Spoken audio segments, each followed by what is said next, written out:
Hi, I'm Becca Otis from Five Lines Pottery in Indianapolis, Indiana. And I'm Ryan Durbin from RD Ceramics, located in Southgate, Kentucky.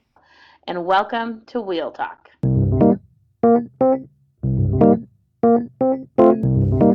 Hey guys, we've loved answering all of your questions so far. If you'd like to hear your question on the podcast, please send them to us on Instagram at Wheel Talk Podcast or by email to wheeltalkpodcast@gmail.com. Thanks. Are we ready? I think so. Are you ready? I'm ready. Are you ready? Yeah. Isaac, smile. I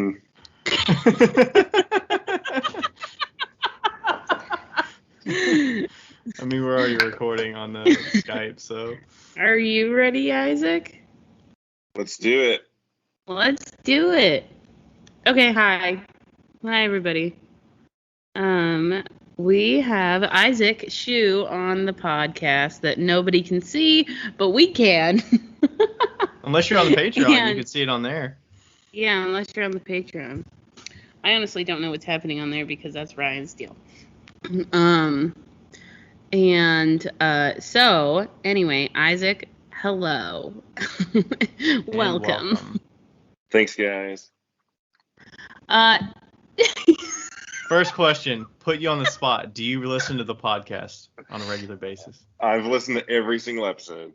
Have you really? Yeah. Really? Should we do that to interviewees in the future? Does that depend on how well we know them? You should. Of course you should. And then be like, what is your favorite episode? What? What is your favorite What is interview? your favorite episode? What? What is your least favorite episode?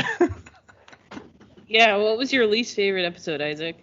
Honestly, I think episode 1 was probably the hardest because I was so used to the Potter's Cast, and then it was just so like laid back, not tuned like Paul Valaise. So I was like, what is going on? But now it's like I kind of low-key have stopped other podcasts and kind of just listen to this one. So Nice. I feel like it's one that I hope people could just listen and like not feel like they know what's coming kind of thing. Oh, for sure. Yeah, I'll just throw it on when I'm throwing. And it's like, I know I have an hour and a half or 2 hours of something to listen to, like, whenever I'm listening. Not every morning. I used to every morning until I caught up with all the episodes, but... Yeah. The one thing I always wonder is if people that have been in the space and they kind of know their way around and know what they're doing, like, are they getting value out of listening? Or is it just more just like company kind of thing? Yeah. For me, who cares? Company, but I mean, yeah, there's some things, like some of the questions that people ask, it's things I've definitely thought of before, just never really cared to ask anybody. So it's kind of cool in that way to see what other people think in the field. But I just do more because I'm such a social person, and now that I'm not at school, for me, it's just having somebody with me, even though there's really nobody there. No, we were gonna chat on the phone the other day, and then I forgot. Yeah, I was waiting. I didn't even throw that day because I was just waiting the entire day for a phone call. Becca, you slacker. What can I say? Oh, it's good. It's good. Okay, tell us about yourself in 2 minutes and your pottery journey. 2 minutes, all right. Isaac Shue. I live in Harper, Kansas. It is a small town of like 1,800 people, maybe, about an hour south of Wichita. And I have been doing pottery since 2007. Okay. I took a class in college. I went to Goshen College up in northern Indiana. And I took 3 years off when I went to South America. I went for a year of service work through my church. And I met a girl there, so 1 year turned into 3 years. And then we both came back married, and we've been doing pottery full-time since. So that was in 2013 we came back. So about 8 years of full-time, well, with other jobs, but like actually working on the ceramic side of it. And now, so I was a high school ceramics teacher the past 3 years, but I just quit in May to do full-time. So now this is all that I do is every single day in the studio. Nice. We'll definitely chat about that because I was gonna ask about that transition. So the whole going to what country did you go to? I was in Bolivia. Bolivia. Okay. Most people think it's in Africa, but it's actually right between Argentina and Brazil. Most people think Bolivia's in Africa? So many people, when I came home, were like, "How was your time in Africa?" And it's like, I actually well, thought Bolivia was in like Europe or something. It is in South America. South America. All right. Hey, I'll admit it. I'm sure somebody else listening out there didn't realize that. Oh, I can guarantee you. I had a friend in college that was Bolivian, and he would get so pissed off when people would call him Mexican. Oh, And yeah. he would be like, "I'm Bolivian." We're like, "Okay, Remy." So our community is very full of Hispanics. It's primarily Mexicans, but there's a lot of Guatemalans. Yeah. So everybody thinks Karina is like a Mexican. Yeah. And Your community, are you saying where you live now? yeah, right, our town. We have about 800 Hispanics. Didn't you say the whole town was 18, what is it? 18,000? 1800. Oh, 1,800. Yeah, so there's like The whole town is. Dude, I could throw this little football across this entire town. It's so small. Oh my gosh. How big is that compared to Josh's town in Warren? I think, let me Google it. But you know that I've lived in a town that small in the last like 6 years, right? I didn't realize that Monroe was that small. Is Monroe No, that small? Monroe's 20,000, but then Sultan, where my house was, is 4,000, and then Gold Bar, where I lived before, was about 1,200. Yeah. I guess it depends on, I don't know. I think are you like next to larger cities, or is it like you're a small town in the middle and then you've got to go like 30 minutes to another city that's got like a bigger population? That's the difference. Because Sultan is probably right next to something that is much bigger, right? Like our closest Walmart is 45 minutes away. Yeah. That would be the same for us. But Warren is 1,240 people. Oh, wow. So yeah, similar. Okay. Where Josh lives. Small. Yeah, it's pretty tiny. Past summer. It was a cool little town though. Yeah, I like Warren a lot. We should also mention that your wife is a total badass. I think we should start that off, obviously. She should probably be the one being interviewed. I'm just the one with the college degree in ceramics, so my name's on it, but she is the boss. Mm-hmm. So what was her like? What was she like skilled in, and like what was her kind of interest in different things before she kind of found ceramics? Well, she has like her almost equivalent to a master's in child psychology in Bolivia, but none of that will transfer up here. So when she came here, she just lost everything. Wow. But she wanted to do art as a college kid. She wanted to major in art. However, in Bolivia, you were very judged and very like, what's the word? Based on your title of how you like what you are. You're a doctor. You're an engineer. So like artist is like, you don't study art really because then you're basically nobody. So her family actually kind of forced her into doing something else. So she did psychology, which she loved. I mean, she's really good at it. She worked in a daycare, which is where we met, and she worked in a community clinic for AIDS and HIV, working with people and young children. And I mean, she kicked ass at what she was doing, but she's just as good at art. So I think she's just one of those people that's good at everything. Yeah. But yeah, probably. So it's kind of fun for her now that she's here. I mean, she's full-time POTS with me. She's down here maybe 2 hours less than I am daily, just because she's doing the mom duty, taking care of a 4-year-old. But so did you all move back to Indiana, and then how did you get to Kansas? So I was born in the same little town I'm in. Okay. And I went 2 years to Heston College. It's just north of here, about an hour and a half. And then from there, I went to Goshen College. And it's all based on the Mennonite faith, Mennonite church. So I grew up Mennonite. So I went to the 2 primary colleges that are sponsored, I guess, whatever, by the Mennonite church. And then I just decided to do a year of mission work and moved back to mom and dad's basement because we had no money once we got married. So I literally had a potter's wheel, I had a kiln, and we each had a suitcase of clothes, and we had a laptop, and that was all that we owned to our name. So when we moved back, we used mom and dad's cars, we used their garage for a studio. I went back to college and got my teaching certificate, and she worked as a parrot in the school, so we lived off of like a $7 an hour paycheck, and pots in the evenings. We'd do art shows about once a month, and just do that. Wow. I didn't know you grew up Mennonite. That's cool. Yeah. So my great grandfather he was the pastor of the church that is in our small town. Huh. So yeah, it's kind of in the blood. Is Mennonite like a Christian? Is it under that kind of umbrella, or I don't know Yeah, that? right. Yeah. So it's under like most people hear Mennonite think Amish. So it's like a lot of the same principles of Amishness, but we drive cars. So it's basically under the non-combatant peace churches. Okay. But yeah, very, very Christian denomination. Yeah. Okay. Gotcha.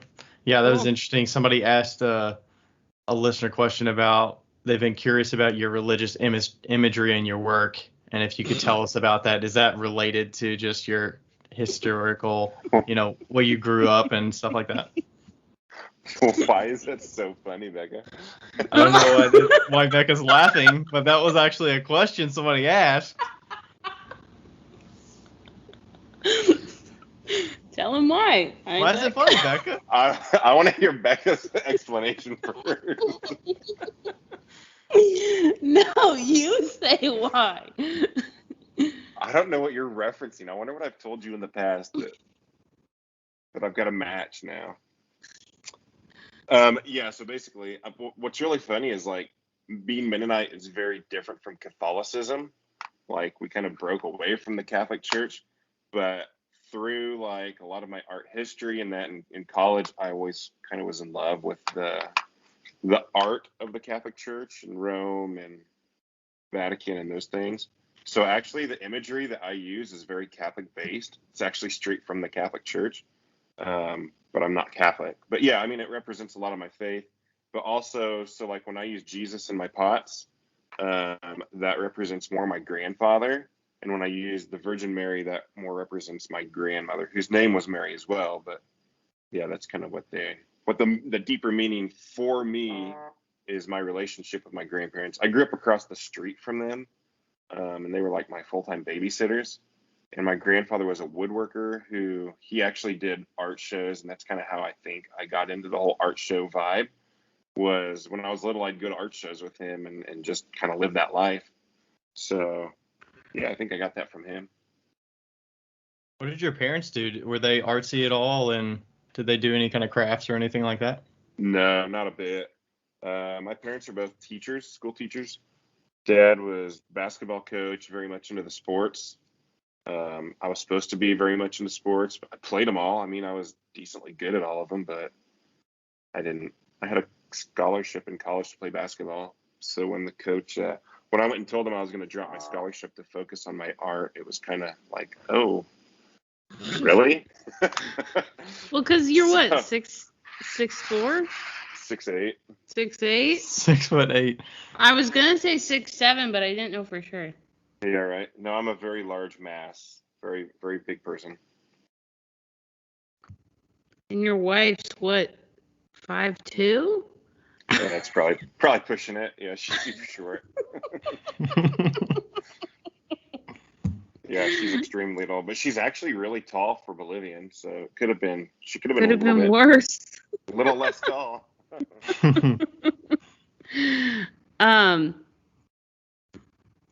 That's cool. So you're kind of like following in your parents. Do your parents still live in Harbor? Yeah, they live about, I don't know, 3/4 of a mile away from us. And literally could see their house if there weren't trees, but yeah, it's all pretty close. That's awesome. Small town living. Can't wait till Javi's old enough to bike over there, huh? Yeah, no kidding. There's actually a creek. There's a creek that passes behind our house, and you can literally walk the creek to my parents, and then you'd have to walk about 2 blocks when you get to theirs. It doesn't pass behind their house, but close enough. So he could walk down the creek now and get there Nice. pretty easily.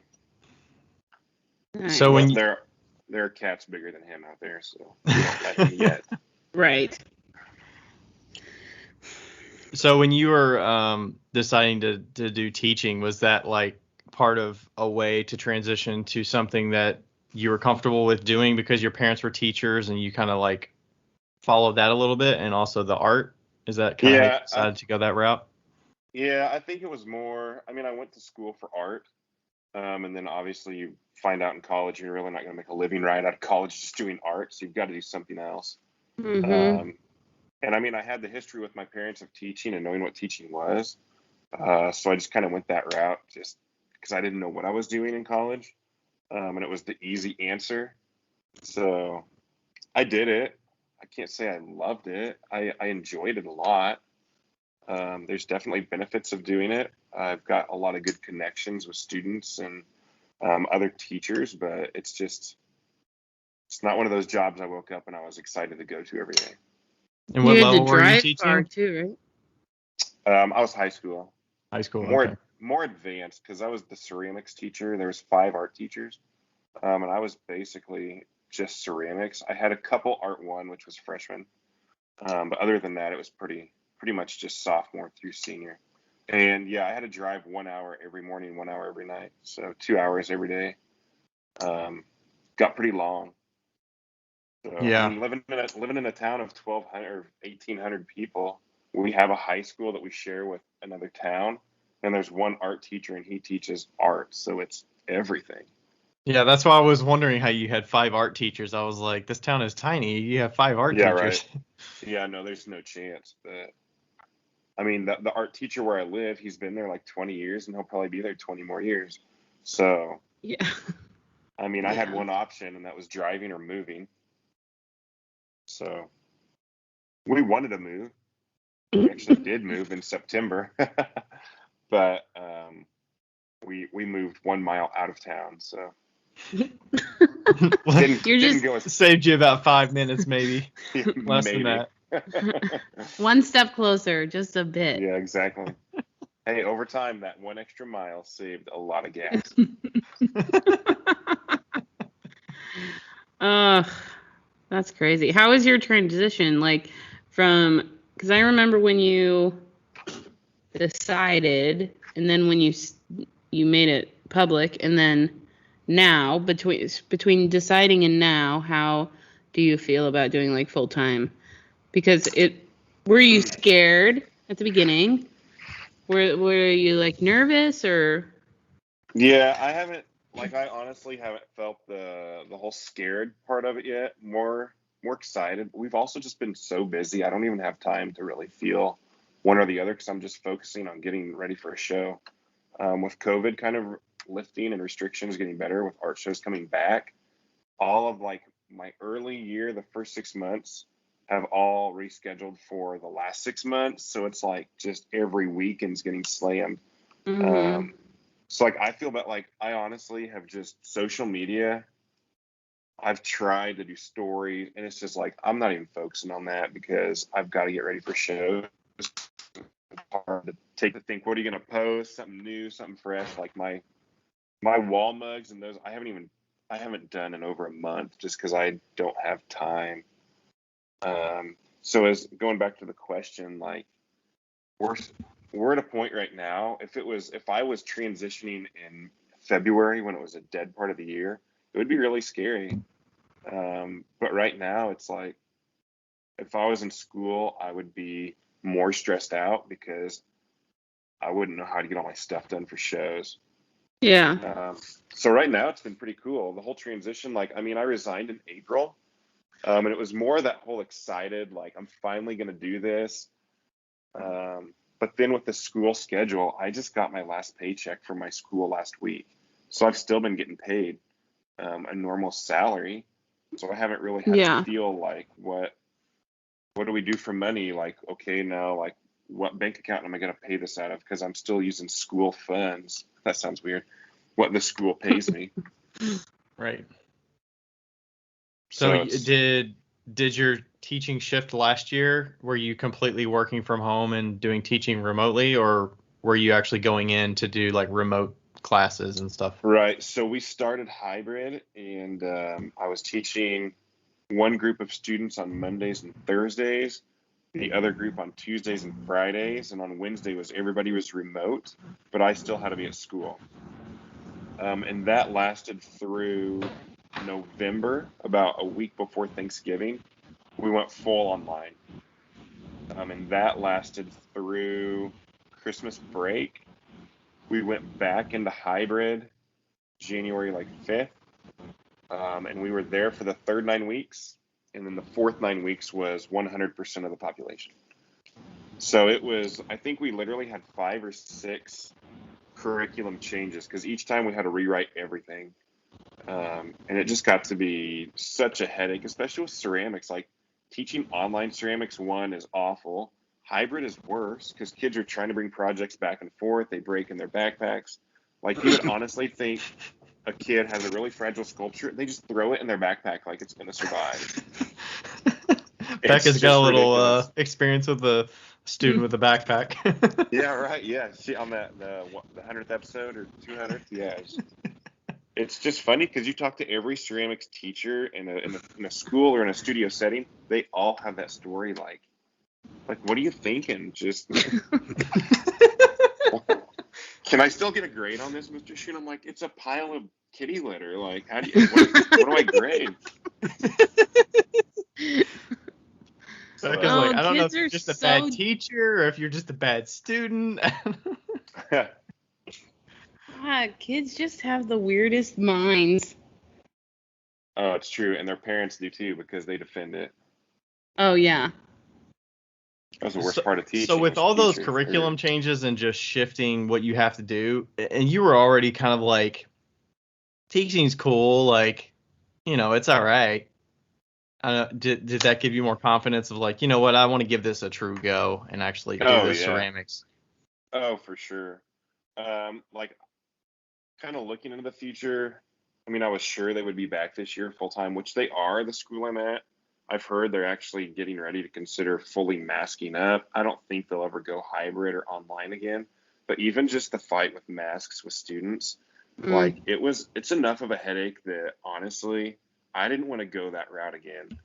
And it had a lot to do with my decision of quitting. But it also just came at a really good time where it wasn't a hard decision, like economically, to have to make. Like, okay, we're going to have to change our eating style to rice and beans now because that's all we can afford. Like, we were in a place where we knew we could do it, and COVID was just like the extra bonus. Like, yeah, just do it. Yeah. At least you save on a lot of gas. That's Oh, no kidding. That's a straightforward expense savings there. Yeah. Like, I have a hybrid car, and I still spent so much money in gas. Jeez. Do you drive a Prius? No, I drive a Ford I don't think he could fit in a Prius. Yeah. I actually tried to get one, but we got a Fusion hybrid. It's actually electric if you plug it in. So I get 17 miles every charge. So living in Harper, I drive for free. Like, Oh, that's nice. I filled up with gas one time since July. Like July 4th weekend. That's awesome. Yeah, so that's saved a ton of money. But we're looking at getting a pickup, so that will just drink the gas, especially pulling a trailer to shows. It's like 8 miles a gallon. Mhm. Yes, it is. Yeah, you were mentioning shows. Had you been doing art shows for a while? Yeah, we've always done art shows. And where do you have to travel for those? Not huge ones, just kind of the Wichita area. Like we haven't done. So we're doing one September 4th, Labor Day weekend up in Salina, Kansas. It's called Smoky Hills River Festival. It's like Zapplication, everybody. There's 300 people or vendors from all over the country. It's like the first big one that we've ever really done. We've just done a lot of like small, like we did our county fair last week. It was a 3-day show. And we've done a lot of those kind of deals, which is I never would have thought a county fair would sell much pots, but it's our highest grossing outside of like Christmas. Wow. Are you Yeah, I willing to wouldn't tell have. us? I Are you wouldn't have willing to thought tell that us either. that number? You don't have to. We did 5,000. Hell yeah! How much does it cost for like a county fair sort of thing? Is that like 40 $500? $40. $40 for 3 days? Whoa. Oh yeah, dude, it's Okay. like Tupperware lady and Oh, okay. I See, mean I would have it's thought it'd be more it's than that. county fair like it's nothing. Like there's some huge county fairs. Ours is definitely like just Was it it's indoor or outdoor? it's in a barn. Okay. So So you were it's shielded. You didn't have to deal with the elements really. yeah, right, yeah. That But I mean, makes it nicer. The elements in Kansas are 100-degree sun, so I was in shade, but I was in a building in 100-degree weather, so it like drained you pretty hardcore. Yeah. But yeah, so we've done a lot of shows like that. So, but I mean, in Kansas, there's just not a lot of big art shows. There's one in Wichita, there's one in Kansas City. Other than that, I mean, I'm traveling to Denver or Oklahoma City has some, Tulsa. Yeah. So, yeah. What's your, because I get like, what's a comfortable radius for you? Like 4 hours or something like that? When I was teaching, yeah, because I mean, it was basically just a Saturday, Sunday show. But now, like, we have plans to go all over. Like, if I could find a show in Florida, we'll go do a show in Florida. He wanted to do So- your backyard craft show. He Oh, I did? gave Becca crap. I told her, I was like, I'm going to show up at Ryan's. Think he'll let me in with a trailer if I just show up? So you'll set up in the front yard. Yeah, right. So I don't know. I mean, our plans are with COVID, it's hard with it coming back, like what to do. But yeah, eventually we'll travel and go anywhere and write it off for a vacation for travel expenses. So Yeah. You only got one kid. Just shove him in the back. that's what we do. We took him to DC this summer. We traveled the whole way around, and he's cool. He loves traveling. He loves a car. Yeah. So it works pretty good. That's great. Yeah, I loved riding on road trips when I was a kid, and as long as I got like some movies or something, or I would had this Yeah. console TV, and I would like hook up my PlayStation to it or whatever, and like play games on this little like 7-inch TV. For sure. Makes trips a Alright. Becca's like, lot "What better. is this?" Like TV in the car. When It we was were like an old school bucket seats, and we had this console thing that would fit in between the seats, and it had a VCR in the center of it, that's crazy. That's and then like it had a TV on it. that's like high class. It wasn't built in. It was like we bought it separate, or my parents bought it Yeah, separate, yeah. and then you like install it. Oh Was my it the God. old school, like full-size family vans? It was a Ford Windstar. Oh, wow. We had okay, we had an Astro, an Astro. I think. Yeah. I think I we have a- might have had one of those back in the day. Jesse Woodworth, Riverwood Pottery. Mhm. Like, I think you know him. I don't know if Ryan knows him. I have one of his cups. He just bought a Ford Astro or whatever. Is it Ford? Chevy Anyways, Astro. Chevy. Yeah, he just bought one of those big Astros. It's awesome. Dude, they're the best. I had one and I used it for shows. One of my friends' boyfriends had it and it died on him and he just gave it to me. He just like he was like, just No tow way. it.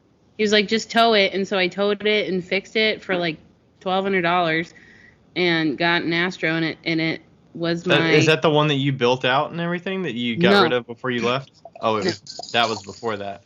Yeah, it was before that. And it was like my, my show mobile for like 2 years, 3 years. It was great. And then I gave it to somebody and it fucking died. I gave it to Just like, at the right point. Yeah, I gave it to one of the other artists and it just died. Like something happened with the oil or something and it was just bye. So they had to scrap it. What do you use, Ryan, when you go to a show? Do you have a truck? No, I have a Nissan Rogue. I'm actually in the market. Becca and I and Rachel were talking No about way. this on our trip. We were trying to figure out what my next vehicle should be. So those like Mercedes, like minivans that are like tanks. Yeah. Oh my I God. want to buy one of those. And there's one for sale on the corner of some little strip mall up in Wichita. It's like $23,000 for a used one, like 100,000 miles. I'm like, what? But I think It's a those would Mercedes. be They'll go awesome. forever. Oh yeah, Yeah, for man. sure. Yeah, I was doing online searches for Ford Transits or the Ford Transit Connect ones, the smaller versions. Uh-huh. I was like, some of these used ones, they're not really that much. Like, No, because they got nothing in them. They're, like, I it's think that just people bare don't, bones. yeah, people don't realize that work trucks, work vans aren't actually all that expensive. I mean, they're fairly reasonable. Because you're not paying for all the extra seating and the nice, like, air conditioning throughout the whole thing and the Yeah. plugs and the outlets and all that fancy stuff. Yeah, I'm a new friend that I started following that I bought her, some of her earrings. She just had a Instagram story, and it's like a Dodge van, an old school 70s Dodge van with the insides like mint condition. There's like carpet on the ceiling and like like floral couches, and it has a fucking fridge in it, and it's Oh like my mint God. condition. And she was like, yeah, I got it for $4,000 or so. I don't know how much he got it for, but she's like, yeah, he'll probably resell it. And I'm like, don't tell me that. Don't tell me that. You're like, I want it. I don't need it. I don't need it. I want it, but I don't need it. Oh. All right. Speaking of building stuff, you just built a studio. When were you? I was curious, like, how long were you thinking about that, and then like, how long did it actually like take you all to do that? Wait, like, do you mean the gallery The or the studio studio? gallery. Yeah, I guess it's a gallery. I thought there was a Yeah. studio attached to it, but it's just a Well, gallery. right. So we didn't really build it. It was so when we bought this house, we bought it in September, and it had a detached garage out, I don't know, 20 feet away. And it's where the guy who used to clean his fish, he was a fisherman, so he'd clean his fish, he'd keep his mower in there, and it was just this gross little 28 by 20 shack. And so when we bought that, the full basement of the house was like a perfect studio. So we decided we could make our work there. And our biggest problem in our old house was people would always want to come over and buy pots, but so you would like pull out boxes, dust the spiders off, put them out on the table, and it just looked horrible. So we wanted a place that we could like permanently display them. That way, when people would knock on the door, like one, they don't have to walk through your house, and two, I didn't have to worry about cleaning everything up and making it look nice. So we thought, hey, let's just take that little shop out there. We'll clean it up, fix it up, and make that like a place. And then slowly, I mean, so we live in a town like 1,800. There's a small town next to us with about 2,400. That's what we share the high school with. And between those two towns, there's like, I don't know, 5 or 6 like super good artists who do different crafts and do different shows. And there's not a really good place to show them at. Some Wichita galleries like pick us up and take their stuff there, but it's also expensive. They do the 40-50%. Um, And you got to ship it or deliver it. yeah, you got to deliver and everything, and it gets to be a hassle. So when we did this, I mean, we didn't have any real intention other than a place to show our own stuff. But slowly, it's just turned into this like, hey, we're gonna put some. My buddy makes charcuterie boards and spoons, so we have his stuff in there. Another buddy of mine I went to school with, he does printmaking, and he travels all over doing shows, so we have his prints in there. Um, a distant cousin of mine makes handmade goat milk, soap, and lotion, and everything. So we have her goat products in there. My uncle out in Ohio, he carves spoons like with a pocket knife. So we've got a lot of his spoons in there, and it's just slowly turned into this like community gallery space, a place to house their stuff, so they don't have to have people knocking on their doors. And I just charge 25% and let them have it there, which is kind of cool. So I mean, we don't make much money off of that at all. Like my point is not to make money off of my friends, but it helps. Like I'll get the random knocks on the door, whatever that they would have got. So I'll get $3 if we sell one of their spoons or something. Yeah, so it's been pretty cool. So we didn't build it; we just remodeled it. It was actually knocked out by a tornado 15 years ago, so it's kind of a fresh building. It was just Nice. it was just a different building, so it's decently new. And actually, the gallery has a full basement in it which is we use for our mower and storage and Wow. things like that.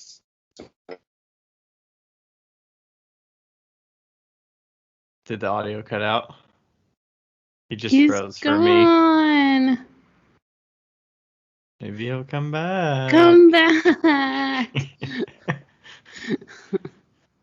Isaac. Apparently I'm gone. I can hear them. There we go. Oh, there you are. Okay. You're back. Continue. That was weird. What did you hear? We I left heard with you guys whole time. the basement has a full, or the garage, the studio. Shit, Gallery. I'm all fucked up here. The gallery has Sorry. a full basement. Is that common to have a full basement, or is that because it's like a shelter for the tornadoes? No, it's not even that. It was just built in the side of a hill, so it's really weird. Like, out the back of the gallery, it's just a straight drop off, like 20 foot down this hill. So then that hill was a basement. I don't know. It's super weird. I never expected it. And when it said in the listing for the house that the garage has a full basement, I was like, no, the house has a full basement. It's a misprint.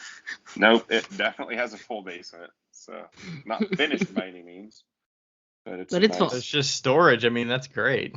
Otherwise, you'd have to have a shed or some other detached building for all your lawn and home stuff. Right. Yeah.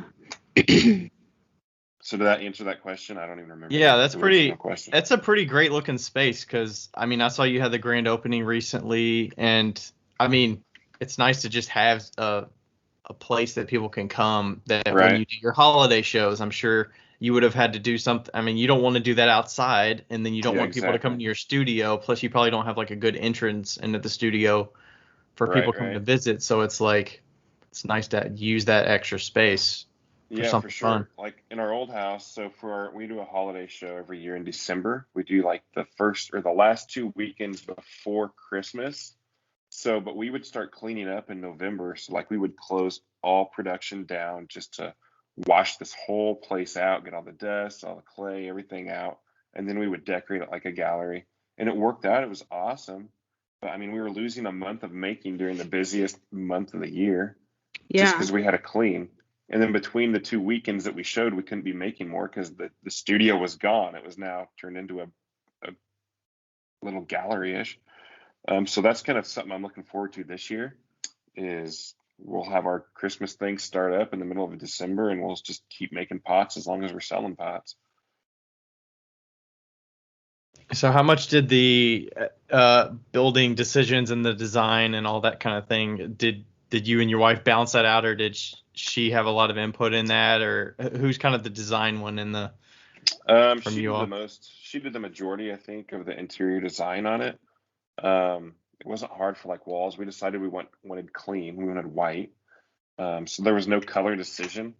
She wanted yellow highlights. We have everything as white pine, and like the floor is OSB. But we also found a lady in London who had done OSB flooring and had some kind of sealer that we found. Super expensive sealer, but it's awesome because now our OSB floor is like totally sealed.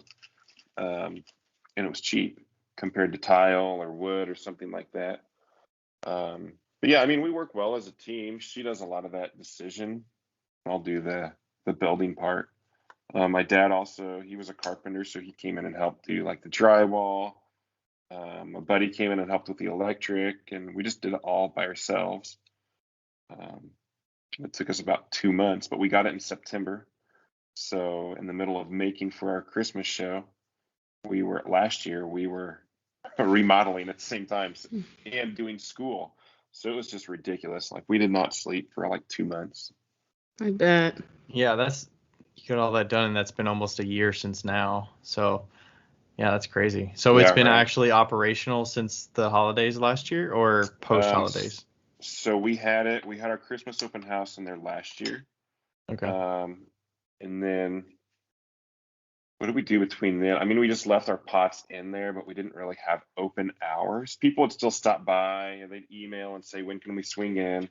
So we finally gave ourselves a date for May 1st to be open, and that's when we did our grand opening show. We invited the people that we have their stuff in the gallery. We had them out on the front lawn with tents, kind of like farmers market style. And didn't know what would happen, but we just put it all over social media. I bet we had 300, 400 people show up. It was a great day. It was awesome. Nice. And it Yeah, was I would guess parking's not an issue out there. There's plenty of space, I'm sure. Yeah, we have 5 acres of parking, which is kind of cool. Give you an option for people to do on a weekend. That there's a smaller town. It's probably worth an hour drive or however long to just find something fun to go do. Which we'll get a lot of Wichita people down. It's just something new for them. They don't get in the city. They love the fact it's out in the country, and they have a drive where it's just like wheat fields for an hour. So yeah, it's been pretty cool. So we wanted to open May 1st full time and actually have Ryan just went away. I don't know where he went. Can you hear him still? Hopefully you can hear me. Yeah, he's still there. But anyways, so there he is. So anyways, May 1st we were gonna have full-time hours, but like that show was so good that we didn't have inventory. So we couldn't really open up with an empty shop. So now we've been working on getting that back to normal. So we just opened up last week for the first time full time. So Wednesday through Saturday we now have hours. And it's been awesome. Like people just stop in. It's like a store. It's just kind of it's fun and exciting and weird. Like you have to balance that with working, but yeah, I saw one of your posts where you had like a camera or something, and then it like notifies you or something when they open the door. Right. So I get a notification when they drive in because the camera sees them, and then it's that Ring doorbell. So they'll ring it, and then it's unlocked. Like we never lock our gallery. It's unlocked 24/7. You just said that. Do you want us to keep that on the? Do you want us to edit that out? No.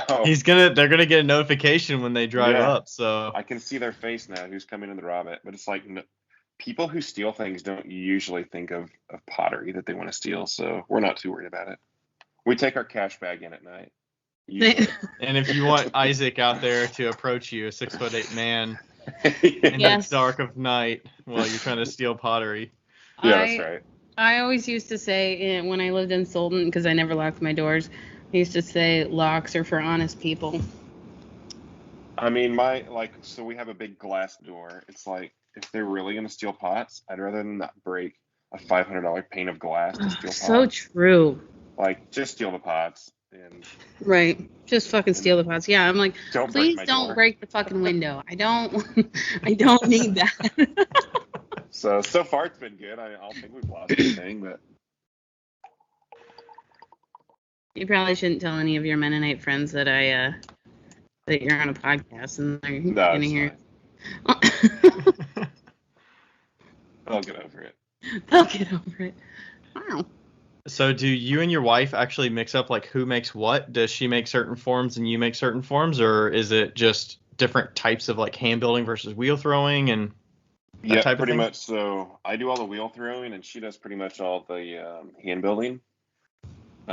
So right now we are working towards our pumpkin patch. We do that every year. And I'm making 400 wheel thrown pumpkins, and she's making 1,200 little mini pumpkins. For you cool. two. So are those just little pinch pots, or are they in a? No, they're just little. They're just little. Like you could kill somebody if you threw it at them. It's just a solid little pumpkin. Oh, it's solid. Okay, I saw the hole in the bottom, so it's got some little. Yeah, so she'll put 2 little holes in, and that helps get the air flowing through it. It takes about a week to dry. We've never had one explode in the kiln. So yeah, she's got about 750 of those made. She makes 60 a day. Today she made 120 of them. She's a fucking badass. I couldn't imagine seeing that number. Like, all right, your project is 1,000 of these. Go for it. You got a few weeks, or you got 2 months, or whatever. It's like, oh my gosh. Yeah, it's been crazy around here. I'm ready for pumpkins to be done. Like I try not to post too many pumpkins like on my social media, just because I get comments from Becca. It's like, oh, it's pumpkin season. I'm gonna see them every day. Fucking pumpkins. I gave him so much shit at the beginning of pumpkin season, which is like in the middle of August. But I mean, yeah, like, so literally you can only post so much pumpkin stuff before people get annoyed with it. And that's all we've been doing. So it's like, what do I post on social media? Like, have you done a demo video of how you throw a pumpkin? Like, I'll do that soon. So we're gonna announce. I think tomorrow we're gonna put on our official like announcement of the day of the pumpkin patch and everything. We always usually do a giveaway with that for um, gift certificates for that day, and we do that on Facebook, not on Instagram. Because Facebook's local. Facebook's so local. It's so weird. Like pumpkins Not on weird. Instagram. Oh yeah, I mean you guys understand it. On Instagram, I'll sell maybe 20 pumpkins, and on Facebook, I'll sell over 300. It's just weird. I have an idea. So, I think that you should, because you have so many friends, like you're like the silent famous person of the pottery world. And you know so many famous people that you should send out. Okay. You should send out bisque pumpkins to all your famous friends, right? Oh, And that's then, a sweet idea. okay, well, wait, yeah. So send out bisque pumpkins to all your famous friends and have them paint it or whatever, and then have them hide it in the town that they live in. I just love the fact you call them famous friends. They're just people, Becca. No, I swear to God, it's you and fucking Andrew Linderman know every single person in the fucking pottery world, and and you're just like, oh yeah, I know that guy. Oh yeah, I know that guy. Like, you just know everybody. I don't know Seth Rogen. He follows you. Doesn't mean I know him.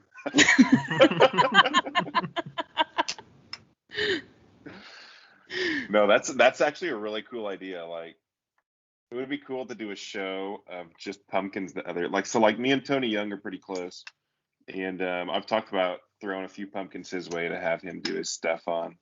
Yeah. But yeah, I mean, so that's like the artsy stuff on Instagram is gonna go, but like just taking a pumpkin, dipping it in orange glaze on Instagram's too basic. Or like my following is not looking for that. Yeah. So I mean, there's that following on there. It's just somebody who is usually going to be like like Is for it because example, the price point is what's attractive to them versus I think it's more just what, I don't know. Like, so my average pumpkin's $50, but it's also like the size of a large cantaloupe. Okay. And I have them from $15 to $150. And the Okay. $150 pumpkin is like a large watermelon with a gold stem. Like it should be probably $500 anywhere else, like if it was like in New York City. But where I'm at, okay, so my dad's first cousin is a potter. He's been a potter his whole life. He digs his clay from the earth, like, and he lives in the backwoods of Kansas. Like his town has like 30 people. Yeah. And when I started doing this, he told me, he's like, you live in South Central Kansas, never make pots that your hometown people cannot afford. Because if you put yourself in a place that it's saying you're better than they are, always make sure that you have an inventory that your people can afford. And I mean, that stuck with me. It's like, even though these pumpkins are big, I'm not going to outprice them where my own people cannot come and buy them. Now, the thing that sucks for them, for people who aren't here, to ship one of those pumpkins, the shipping's as much as the pumpkin is. Yeah. So your $50 pumpkin is now turning into a $75 pumpkin that most people don't want to pay for because it's one pumpkin. But yeah, I don't know. There's definitely the people on Instagram who would be in that market. It's just not where I'm at the other 11 months of the year. Yeah. I think that you bring up a good point about, I think that I personally feel like that is the biggest like argument point of a lot of potters. Like, your stuff is too cheap, and everybody that lives in a small town is like, yeah, but my neighbor can't buy it. Right. You know, exactly. And I don't know if you don't live in a small town, you don't get it. You know, yeah, because I can't relate to that as much, but that sounds just like what I've heard from Becca with her pricing scheme. when she was Yeah, in you just Monroe. like don't get like it doesn't make any sense because it's like my neighbor Jimmy like buys PBR and he like he drives an old Chevy truck that he has to warm up for 45 minutes in the morning. He's not gonna he's not gonna buy a $50 mug. He's gonna buy a $25 mug, Yeah, exactly. And that's gonna be a fucking stretch too. That $25 is gonna be for sure. It's gonna be a stretch. And so, and I think and when your business is so based in your community, like a lot of people are like, oh, I can just sell online, but you clearly have two completely separate clienteles, Oh, very much so. Yeah. And I think that you especially have done a really good job with that. I don't know if people realize that people on Instagram don't even realize that you do basic bitch mugs. Yeah, for sure. And like I'll throw one on and I'll get 85 likes. Yeah. But I'll throw that exact same picture on my Facebook and get 250. Yeah. But if I put a wall mug on Instagram, I'll get 250, and I'll put a wall mug on Facebook, and it's crickets. Like, I mean, 10 likes. Like local people just don't like that stuff. Some do. Don't get me wrong. I mean, I sell a wall mug every now and then here when we go to a farmer's market, but it's putting the two separate clientele. It's very, very blatantly different. Obvious. Yeah, exactly. Yeah.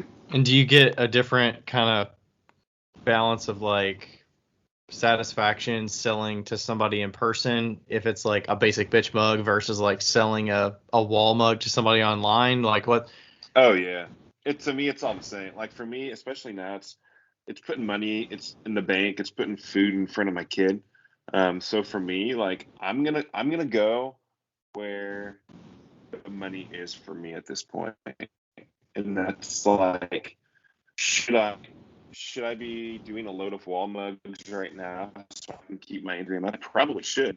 But at the same time, this pumpkin patch gives us the money that we need for September. In October, I'll focus on my wall mugs and stuff. And then November and December will be Christmas, my basic line, like our tableware. Just because that's going to be who's coming to look for stuff come Christmas. Yeah. So yeah, as for me, like making a wall mug is what I need artistically to be creative. But like my priority, my main love of ceramics is throwing on the wheel. So I'll wake up and make 32 mugs like it's a good day. Where if it's a day where I've got to sit down with 12 wall mugs and paint on them for 12 hours, it's life-giving because I'm being creative. At the same time, it's like, man, I'd rather just be over at that wheel throwing. I hear you. We both hear you. Oh, for sure. For sure. Yeah, I think if I had to just make the carved Sgraffito mugs, and those are simple compared to what you're making, like I just got to have underglaze and carve it. Like that's nothing compared to the decoration that you're doing on yours and all the decals and the different techniques that you're doing. It's like, right. Yeah. But it's the fast pace. Like I love production. Like it's just extremely satisfying to me to be able to get the muscle memory of just doing a mug, taking it off, doing a mug, taking it out. Like that for me is more fun and practice than it is to find a new style that people are going to love all over the internet. Like it's more life-giving. Mm-hmm. Totally. Agree. Yeah, so you were doing some, I don't know if they were wholesale orders for different places, were you doing some for like coffee shops with some decals, and I saw you had some Kansas ones maybe with like a icon and it's like just the glaze and it's like waxed. So we have another line that I don't do too much. We call our advertisement line. So a lot of companies will buy like a load of 40 mugs with their decal on their logo.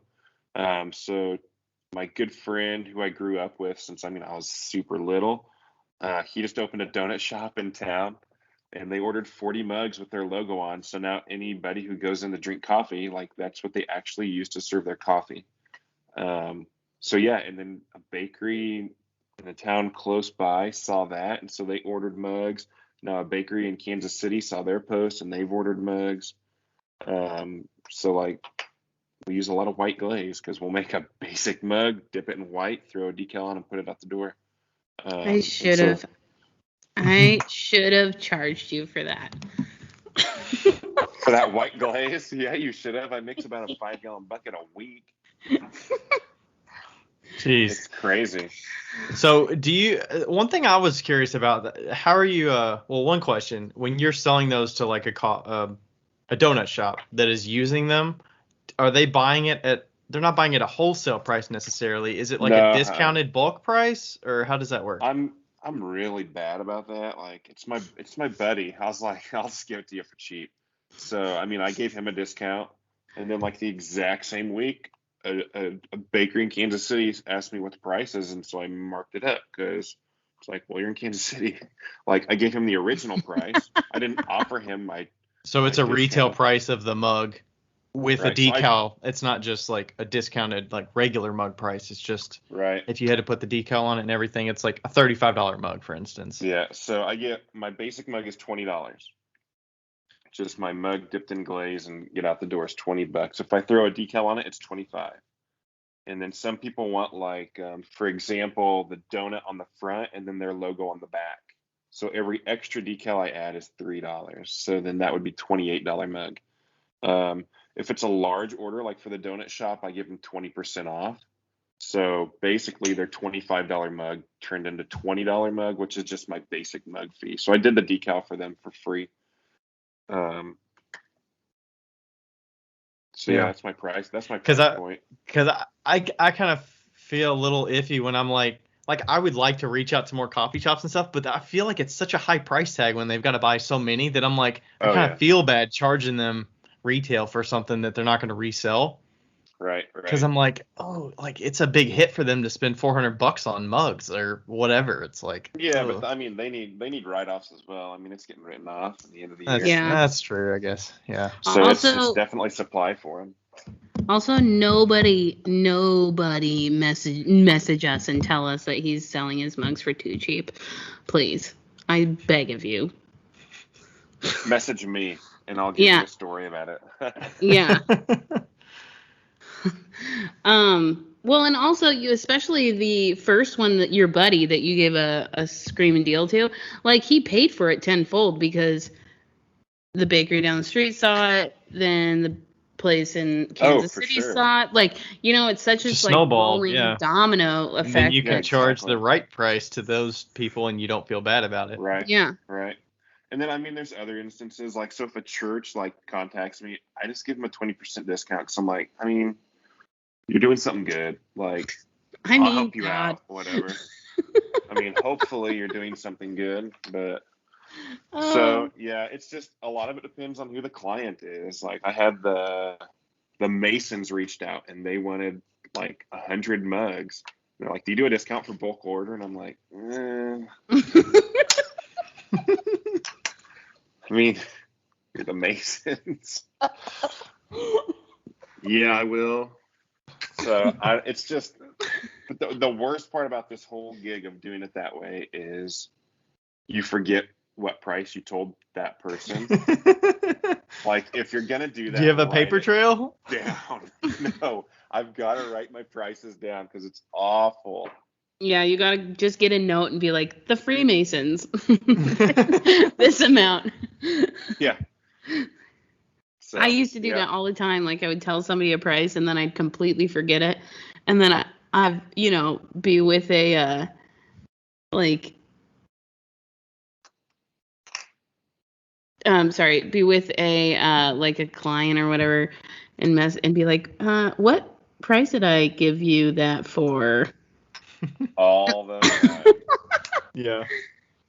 Yeah, I started getting some orders for like shot glasses, and you know, some of them are, hey, I just want 10, you know, how do I get these? And I'll just charge them full price and, you know, no bulk discount. But if they ask and they're like, I want 30, is there any discount for getting 30? So I'll like knock $1 off each or something. So it's like in the end game, it's like, you know, it's $30 less or $20 less or whatever. So it's like, it's whatever, you know, depending on the person, I can adjust it if they're asking for it. If they're willing to ask for it, then I mean, I'm willing to, you know, if I could sell them at a show and give them a discount, why can't I sell it to somebody that's going to buy a bunch of them, you know? Yeah, exactly. I've actually asked a whole lot of different potters their take on like discounts and stuff for bulk. And the primary one is, well, if they ask, I'll give them 10%. But everybody says you should actually charge more for bulk orders because they want them to look identical, and making handmade things look identical takes more time, and they just need to understand that. But I mean, obviously you can't do that. I mean, it's not going to fly very well.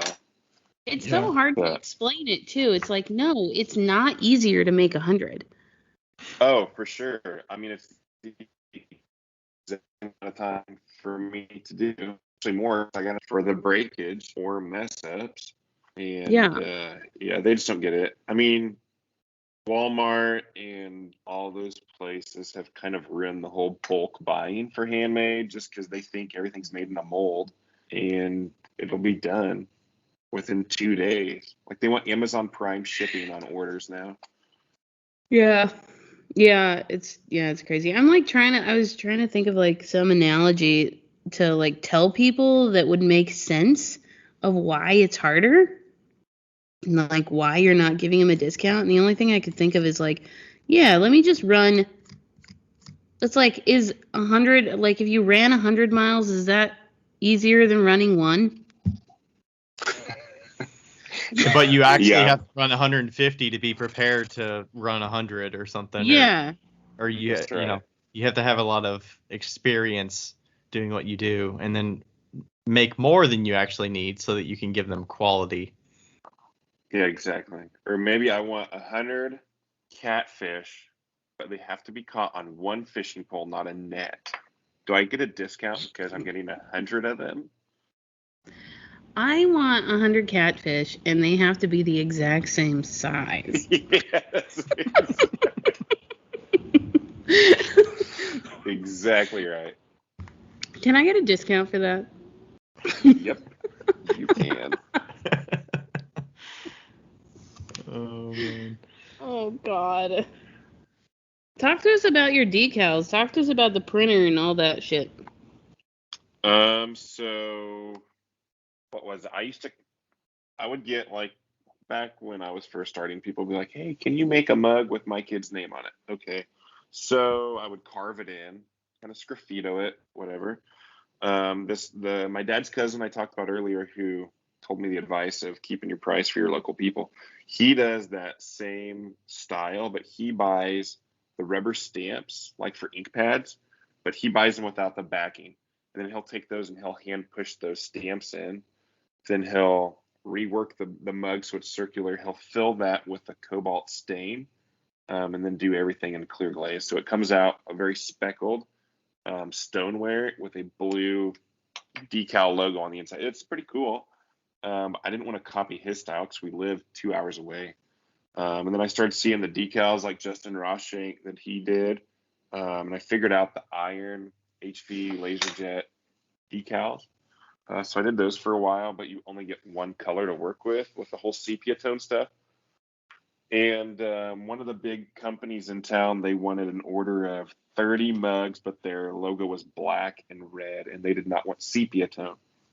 So I went like looking for different ideas, and came across my buddy Jesse, the Riverwood Potter. He did some, but he had a lady in South Africa screen printing decals.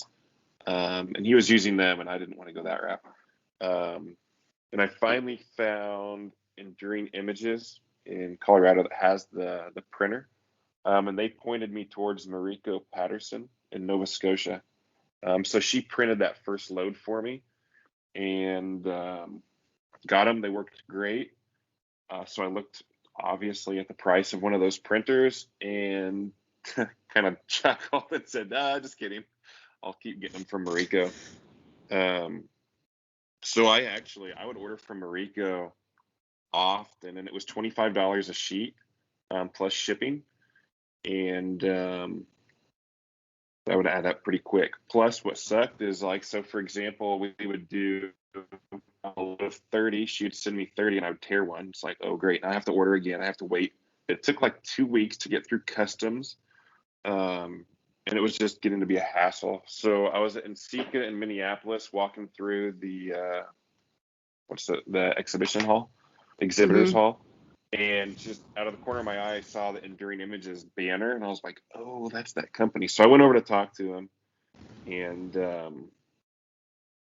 happened to actually walk away from that conversation owning a printer, which was not part of my Inseca spending budget or any budget at all. And it was crazy, but it's been honestly that thing has changed our lives completely. Like we'll custom print for people and ship them out. I put those on those advertisement mugs, and I mean, literally, I checked the other day. I've printed over 600 pages, and if you do times $25 from Mariko, it's paid itself off multiple times just in that way. And that printer is basically why my wall mugs became into existence, because when COVID hit, nobody was ordering those advertisement mugs. So this thing became a paperweight. And so we started talking like, what can we do to make a mug where I can still use this color decal printer and not make it look cheesy? Like just make a mug and throw a quilt on it. Like it works, but not really what I wanted to go for. And that's actually how those came about. And then people COVID's not over, but it's kind of over. So it's been crazy how many of those advertisement mugs we've been selling. And yeah, it's an expensive piece of machinery, but if you use it, it pays itself off quick. If that makes sense. Like obviously if you use it, it's going to pay itself off. But well, yeah, especially like let's say you sold, let's say like for the advertisement mugs, the basic mugs that you're selling, and you're getting $5 per decal, and then $3 for any extras. But let's just say you're doing one decal per mug, and you can get 30 decals on a sheet. I mean, you're already at $150 a page, right? Right. And then 150 times what? We'll say 400 of those or what? Decal mugs? Probably 400? Something like that, yeah. So you're at 150 times 400. That's $60,000. Yeah, exactly. The printer has literally made for you, and that's just that was just the $5 for the decal. That's not even the mug. And that's just doing the advertisement. But I'm like, just today I printed off 14 sheets at $25 a piece to ship to people. Yeah, exactly. And so do we tell people that if they need color decal papers to come to you? Yeah, they can. Or do you want the business? I mean, I don't advertise it, but people find me and I never say no to them. So, I mean, I'm fine with it, but I don't want to turn into Elin Pottery that's all I do is print decals. Right. Yeah. I mean, yeah, she has an awesome business. I've talked with her a lot with the printer, just because we have the same one, and it's awesome. I mean, what she's doing, she's flying through those pages so fast. It's amazing. I bet, yeah. But yeah, well, and that's exactly why she bought it, to do that. Oh, for sure. Yeah. And she has the employee base. She can do that and be successful, and it's working awesome for her. That's just not where I want to be. Yeah. Do you do all the graphic work for it and all that, or does your wife have the skill set and know the Photoshop? You do all of it. Okay. Yeah. So and that's the thing that people don't understand is like, hey, if I'm going to send you this, can you print it and ship it to me today? Yeah. In reality, I can. But every piece has to be touched up because it's all CMYK and everything on the computer is RGB. So you have to, it's going to print in a color you can't see. And it won't print exact 100% colors like turquoise, lime green, magenta, bright purple. So you've got to learn like how I've got to make it look on the screen. So anything that's bright red on my screen is a fluorescent pink. Every black, you have to put a black filter on top to make it a true black. Otherwise, it comes out a dark grayish brown. So it's just learning all the different colors and what you have to do to them. And then you print it and it's fine, but it's not like it takes forever for the printer to heat up. But then you have the laminating process. You've got to turn the laminator on, let it heat up for 30 minutes to an hour, and run those through. So it turns into a process So this morning, literally for 3 hours, I was editing pictures and printing out decals Is instead of there throwing. like a physical thing that you could put over top of your screen so it like filters it a certain way so that you could see what it's actually going to look like based on the like I'm not color sure. changing? I'm sure they're working on something. I think what a lot of people do is they'll print out a whole lot of color, like what are they called? Like paint chips, different color chips. Fire those onto tiles, and you can have them laid out for what it is. Mm. So you can look at on your screen and you can see exactly how it prints. So I've been printing for a guy in Philadelphia, Tony Romero. I don't know if you guys have heard of him. Um, and that's what he did. Is he sent me a big old paint chip. We printed that out. He fired it on a huge piece of white tile. And so now what he can do is he can check on the tile what it's going to be on the screen. He does all the editing. So he sends it to me and it's ready to print. That's We just nice. shoot it through and it's awesome. But then the thing for them is they know exactly how it's going to look, because most people will send me a logo and the red's not going to be the exact same red like the Pizza Hut logo red. It'll get Mm-hmm. super close, but if you need it exact, like a turquoise, it's hard to really pull that off. Yeah. Yeah. That sucks. Don't send your shit to Isaac. Not your shit, just your decals. Unless it's like simple, like black and white. I don't know. I would assume that's why you're doing decals, so they're not simple. Yeah, exactly. The worst is like when people send you pictures of humans, like a loved one that died, and they want to put it like on a pot or a mug. Like matching those skin colors is difficult, I but bet. Yeah, everybody's because been it's not happy so sharp far. edges like a logo. You just got to fill a whole Right. section in one color, one solid color. But with that, Yeah. it's like, yeah, that's It's a lot too bad tougher. Especially. there's yeah, it's too bad there's no like algorithm, like some sort of like math equation that you could just So it's not a filter. straight conversion from like CMYK to RGB, and like that's what I thought, like a filter thing that you like there's certain things that some people have put over their screens so like it changes it Well, you for can Hmm. change like for so like you can brightness and stuff so you can see what it actually looks like. Right. yes. So correct me if I'm wrong, but you can change like in Photoshop or Illustrator or whatever. You pull in a file and you can change that to CMYK, but the problem is that some of the colors on CMYK, because they're blocked out, they're not going to transfer over. Right. But the other thing that you have to remember, it's not just the RGB to CMYK, it's what will actually print, because it's printing in that ceramic glaze Yeah. with the 4 cartridges of ceramic like underglaze material. It's like a really fine powder. So even if it matches up, those powders, some colors are just impossible to make by mixing those. And then when they fire and they mix with the white glaze behind it and the flex sheet on top, it Yeah. changes out a little bit as well. Yeah. So like looking at the screen, you have the white light coming through, where on a mug you have nothing coming through with a light. So it's a bitch to figure out. But That does seem like a bitch. Yeah, I guess that's why it's nice that Leanne can come up with designs, know exactly what they're going to look like, and copy 25 copies, print. yeah, Yeah. right. I mean, that's exactly right. So she'd have those and they just order them and she knows they're done. Yeah. Yeah.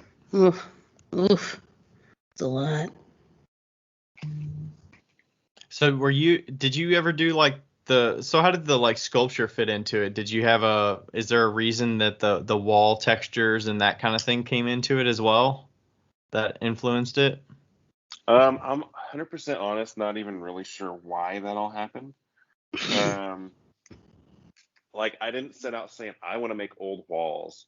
Like it And like just signage and stuff like that? Yeah, right. It just kind of happened. Like I think one day I was carving bricks and then thought, oh, I could do that like on a mug.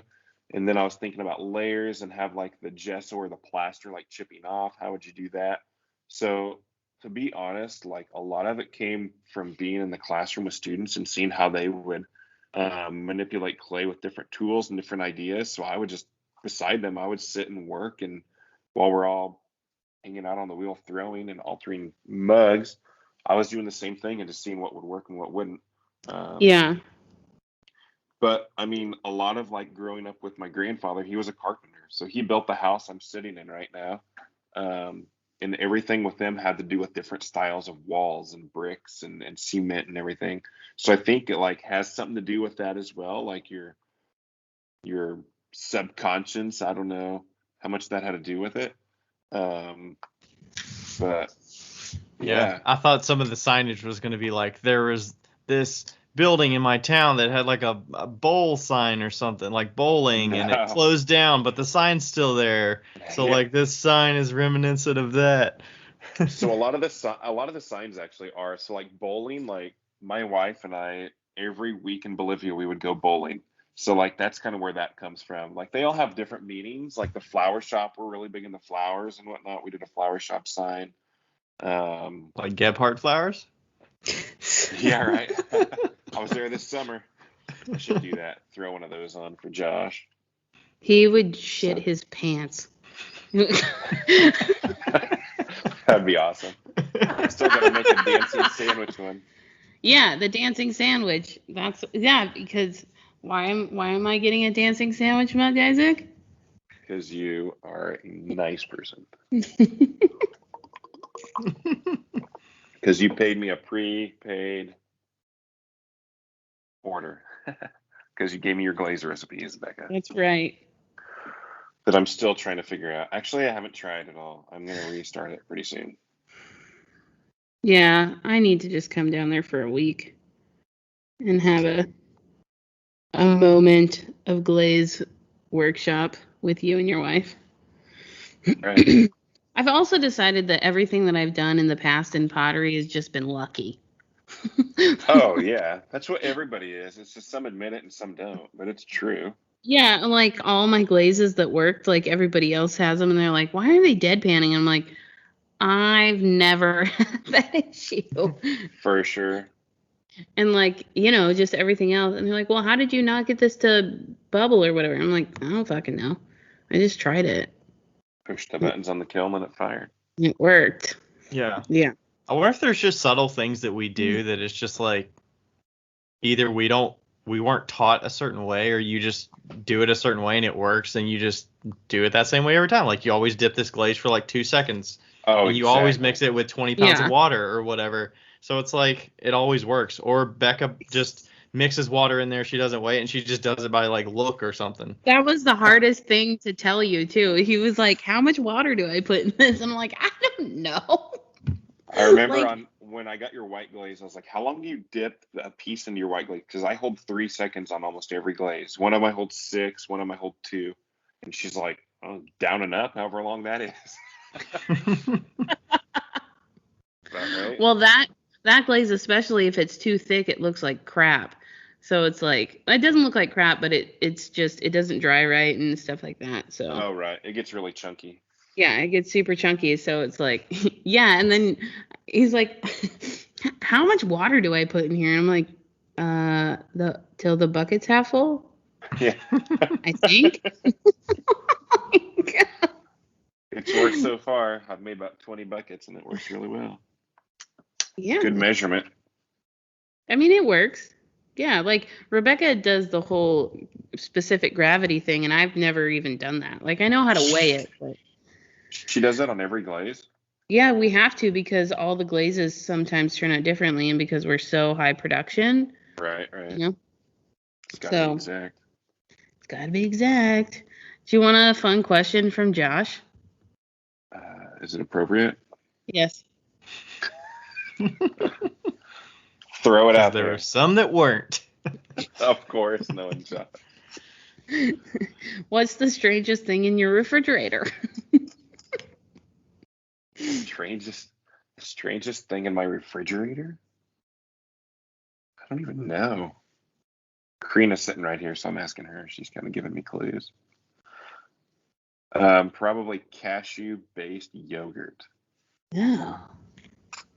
Okay, cool. Cashew-based yogurt.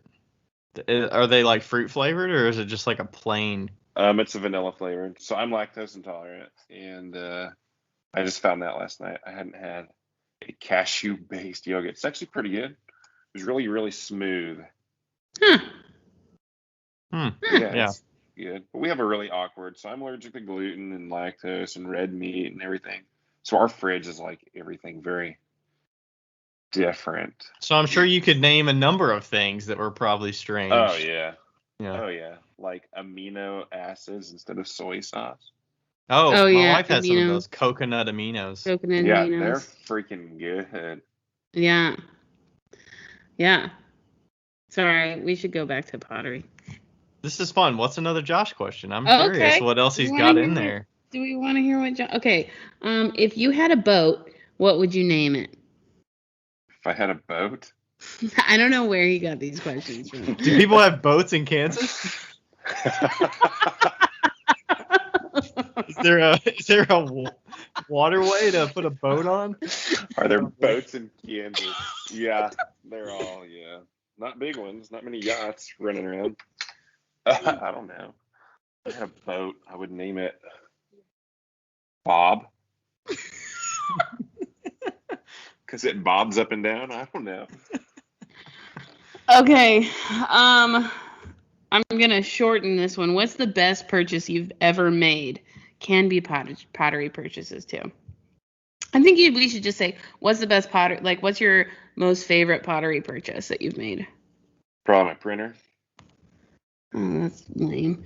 I thought you were gonna say a piece of pottery, not a Oh. part of your process. Wise, see a pot that I bought.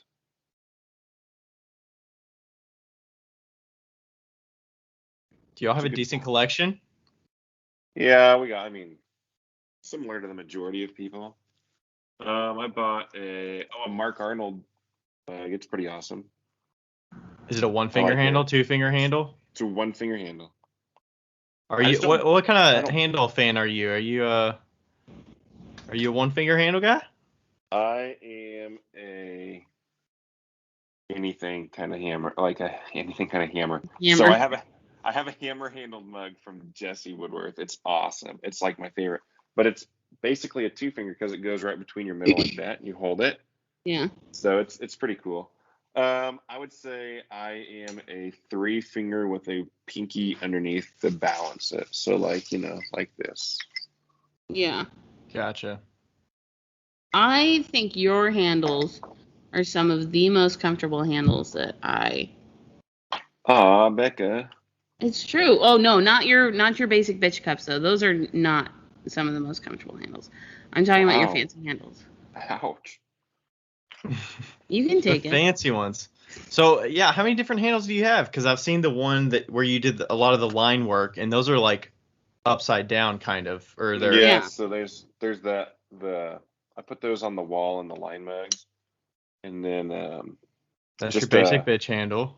So the basic bitch, and then this one, so these the ones on the wall mugs, I will pull each one, so I won't weigh them out, but I'll cut out little like lugs, roll them out, and I'll pull each one, and then I'll stick them on a table and let them dry.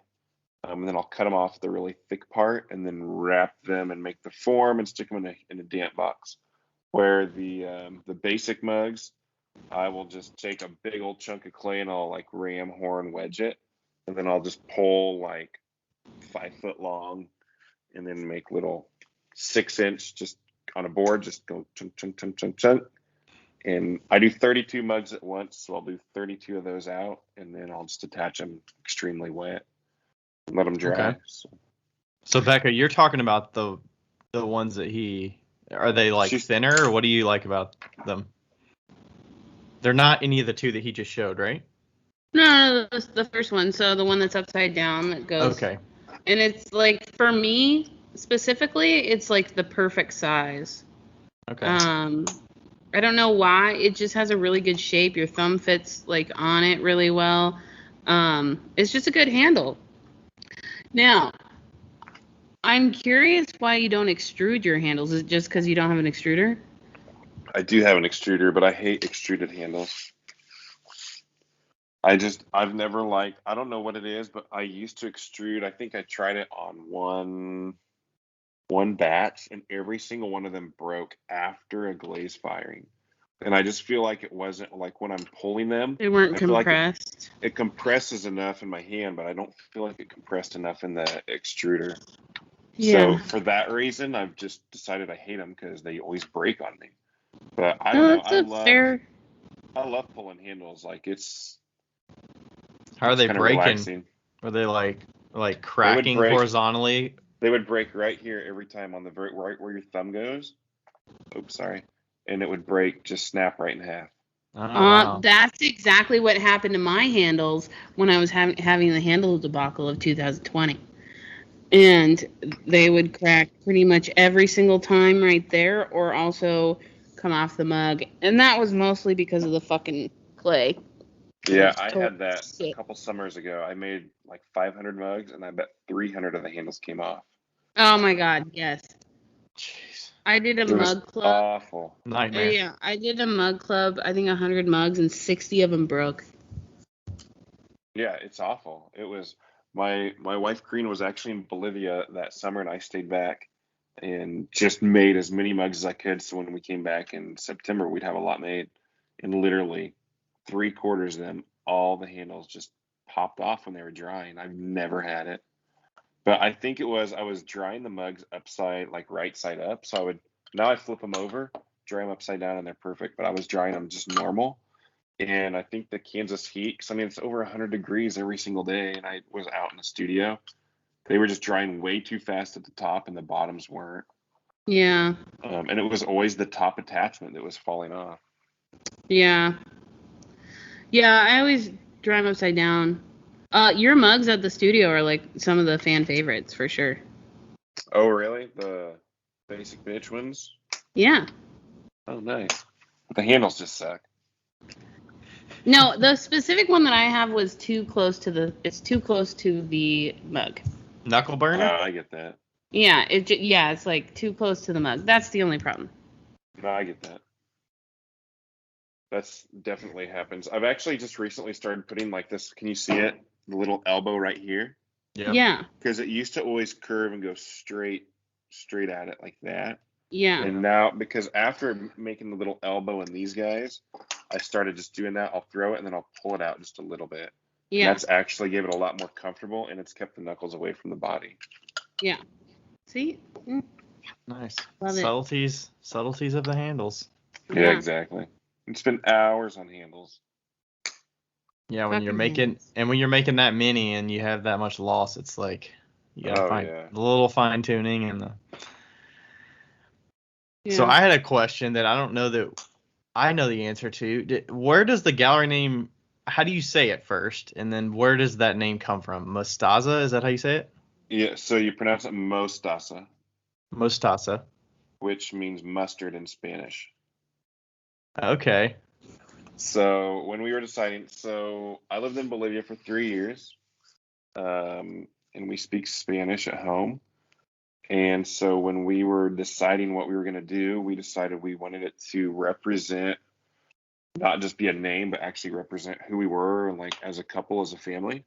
So we decided it needed to be something in Spanish, which just kind of set it apart. Like I'm kind of one of those guys where I know some people they think it's horrible marketing to make something not obvious, but I'm the guy that if I see something that's not obvious and I look it up, I'm going to remember a whole lot better than if not. So I like having kind of those secret meanings. And I've heard a lot about it this week. And particularly, I'm part of a group here, and we had meetings trying to market our town, and they were giving us crap about our name because nobody knows what it means. So it was in Spanish for that reason. But then Karina really wanted it to be black and yellow. Like our basic logo is going to be black, but like highlights of yellow in the gallery, because her favorite color is yellow, like a mustard yellow, not bright like mustard, but a very kind of toned down. And then it just hit me one night. We were just rattling off names, or words in Spanish. And I think we were reading the Bible with our kid. He has a little kid picture Bible that we read at night. And it mentioned the mustard seed and the parable of the mustard seed, which in the Christian faith is like if you have as much faith as a mustard seed, which is freaking little, you can do great things. So we started like super little, and we feel like we're kind of growing like at the kind of a crazy rate. So it has a lot to do with that Christian parable. But then when we wrote it out, it's MOS with a little yellow dot. So that little yellow dot is the actual mustard seed. And then it's TAZA, which is taza, which in Spanish, the word taza means coffee mug. What? So it kind of worked out kind of cool. Which it's MOS, but if it was MAS, like how most Americans say it, like Mostaza, that would actually mean more coffee mugs. So it was just when we figured that out, it like blew our mind, and we're like, yep, that's what it's got to be. So Mostaza is mustard? Yeah, right. All one Mostaza. word? Mostaza is mustard. Mostaza. Wow. See, that's a good story right there. I'm still thinking about it. I like the mustard seed comparison there. That's pretty. Wow. Yeah, thanks. Yeah. That's fucking clever. Plus, like, I feel like Becca likes the yellow. Like, I think the yellow looks super classy. Like, I do. Seeing furniture in like that mustard colored yellow, it makes me think of like mid-century and really clean and. Exactly. I was so happy when mustard came back into style like a couple years ago, because mustard colored furniture is the shit. Oh, exactly. Yeah. I love a good yellow chair. Yeah. Yeah. That's so cool. I love that. Do you all have any other names in the hopper of what you were thinking of? Oh, we're on Highway 160, right on the highway, and we actually have a line of coffee that we do in it. So I really wanted Coffee and Clay 160, and she pronounced that pretty hard. That's pretty boring. I want nothing to do with a number. Do you all have some coffee there? Do you all sell some local coffee or coffee beans or something like that? So I have, I used to teach in a school closer than my last school. And one of my students' moms, she has a roaster there, and that's what her full-time job is. It's called Harmony Coffee Roasters. And she came down and asked if she could buy a load of mugs that she could put in her little restaurant. And so she just sells them like wholesale. And so then we were talking, and when we started doing the whole gallery thing, we're like, I mean, because when we sell a wall mug, if she'll give us a little sample to put in for people. And then we started thinking a lot of people do it. I know Leanne sells coffee and whatnot. But we just said to have something in the gallery, something extra. We have little 1/2-pound bags of coffee. And it's been awesome. She'll roast about 40 bags for us before a show. And it's been great. I mean, people love to buy a mug with a bag of coffee for a gift. Yeah. It's all locally roasted. And now when we go to farmers markets, they've actually asked if we'll be the head coffee people. So we brew it up and sell it by the cup. So we charge $2 for a cup of coffee. So people will buy a mug, they'll buy a cup of coffee and a bag of coffee. And it's been pretty awesome. So do you all have the equipment to brew it and all that? Or is it just pretty simple brewing? Yeah, I mean, so we bought all the stuff to have the big actual things, and we do it all. Wow. And it's pretty cool. So then we call that the cafe taza. So it's the coffee mug. So it goes with Mostaza and then cafe taza. Ew. Good. Love good it. branding right there. Yeah. Yeah. Boom. We're working on it. It's going. What about the candles that Karina's doing? Oh gosh, she's killing it. She's freaking going crazy. So we decided 4 years ago, she wanted to make I thought it would be cool to put some coffee. Burn the midnight oil over there. That's right. Hi. So we had discussed putting it in a mug, right? So when it burns out, then they'll have their mug. Well, a mug holds 14 ounces of wax, is a freaking ton of wax. And nobody's going to want to pay that much for a candle. So we did little espresso mugs, filled them up, and we did tiny little bowls that she sgraffitoed on, and we put them for our Christmas open house. What did we make? 50 of them, I think. Our very first day, or our first show. We didn't know what we were doing, and literally within 6 minutes, she sold all 50. What? Gosh. And it has been a mad rush for her candles ever since, for 3 years. They're white, right? They're just white. Do they have a scent? Yeah, so we started doing them all with they're all very clean soy wax, and she did them all with what are the oils, the fancy oils, the expensive oils? Essential oils. Essential oils, and they're freaking expensive, and they didn't work. Apparently those are really sensitive. They burn out really quick in the wax if it's too hot. And the majority of people like that come to our shows, like in South Central Kansas, are not humongous essential oil lovers. So we use good wax, but we now put the other scents in. It's a good fragrance, but it's not like the super healthy, like whatever. So yeah, we do so now she just ordered all the fall ones. We have like pumpkin spice, like cranberry apple, all these different fall ones. We have Christmas ones, spring ones, and summer ones. So now it's like basically a candle factory. Just literally today I pulled out 125 candles from the kiln. So now they'll get glazed tomorrow, and then she'll fill them next week. How much do you sell a candle for? So the espresso mug ones are $25, and they're 8 ounce. Mm-hmm. And we call them little planters. They're literally just a little.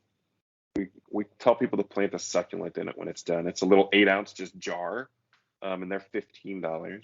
Okay. Yeah, and they go really, really well. So for Christmas, she made 125 of them and sold out on the first day. Jeez. And now she's starting to put dried flowers on the top, so the wax. Yeah. Coffee shops are starting to order from her with coffee candles, and we'll grind beans and put them on the top. And yeah, it's so now she's wanting to really market those. So we're coming up with a name for what her candles are going to be. I think we're going to call it Wicks and Wax.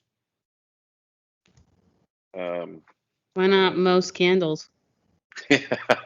we thought about it, but I don't. It's just I don't know. What's candle translate to in Spanish? Candle is vela. Most velas. maybe that'll be it. Mostaza, cafe. Do it. So we'll see. We're still in the process of figuring that out, but she loves the branding marketing part, so she's working on all that. Yeah, so it sounds like you all are just kind of figuring out which items that you could just make in bulk and just sell a whole bunch of them. Right.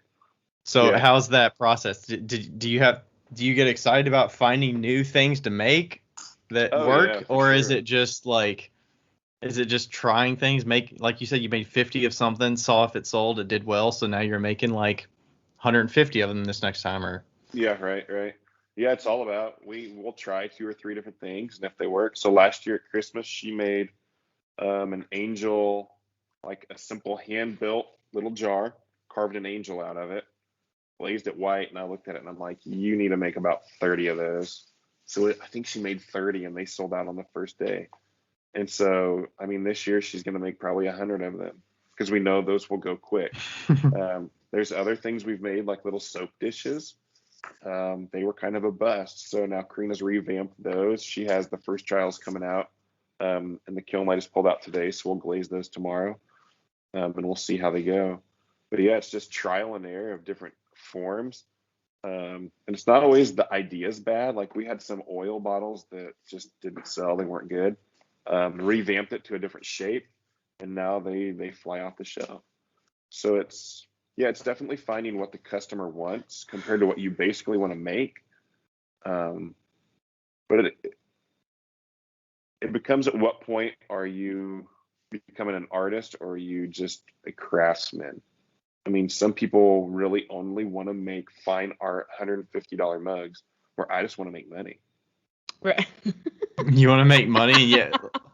I love that statement. Can we make a shirt that says that? We've got a lot of shirts that we need. Some people want to make art. I just want to make money. Like, I mean, it's just the hardcore truth. Like, I mean, people say mark your prices up. So your $20 mug, you should sell those for 35. Which, yeah, I should, but I would rather make a lot more mugs and sell them cheap and keep making than find the perfect buyer who's going to pay $35 in my hometown for that mug. Plus, you love just sitting down and throwing a bunch of mugs, like. Oh yeah, exactly.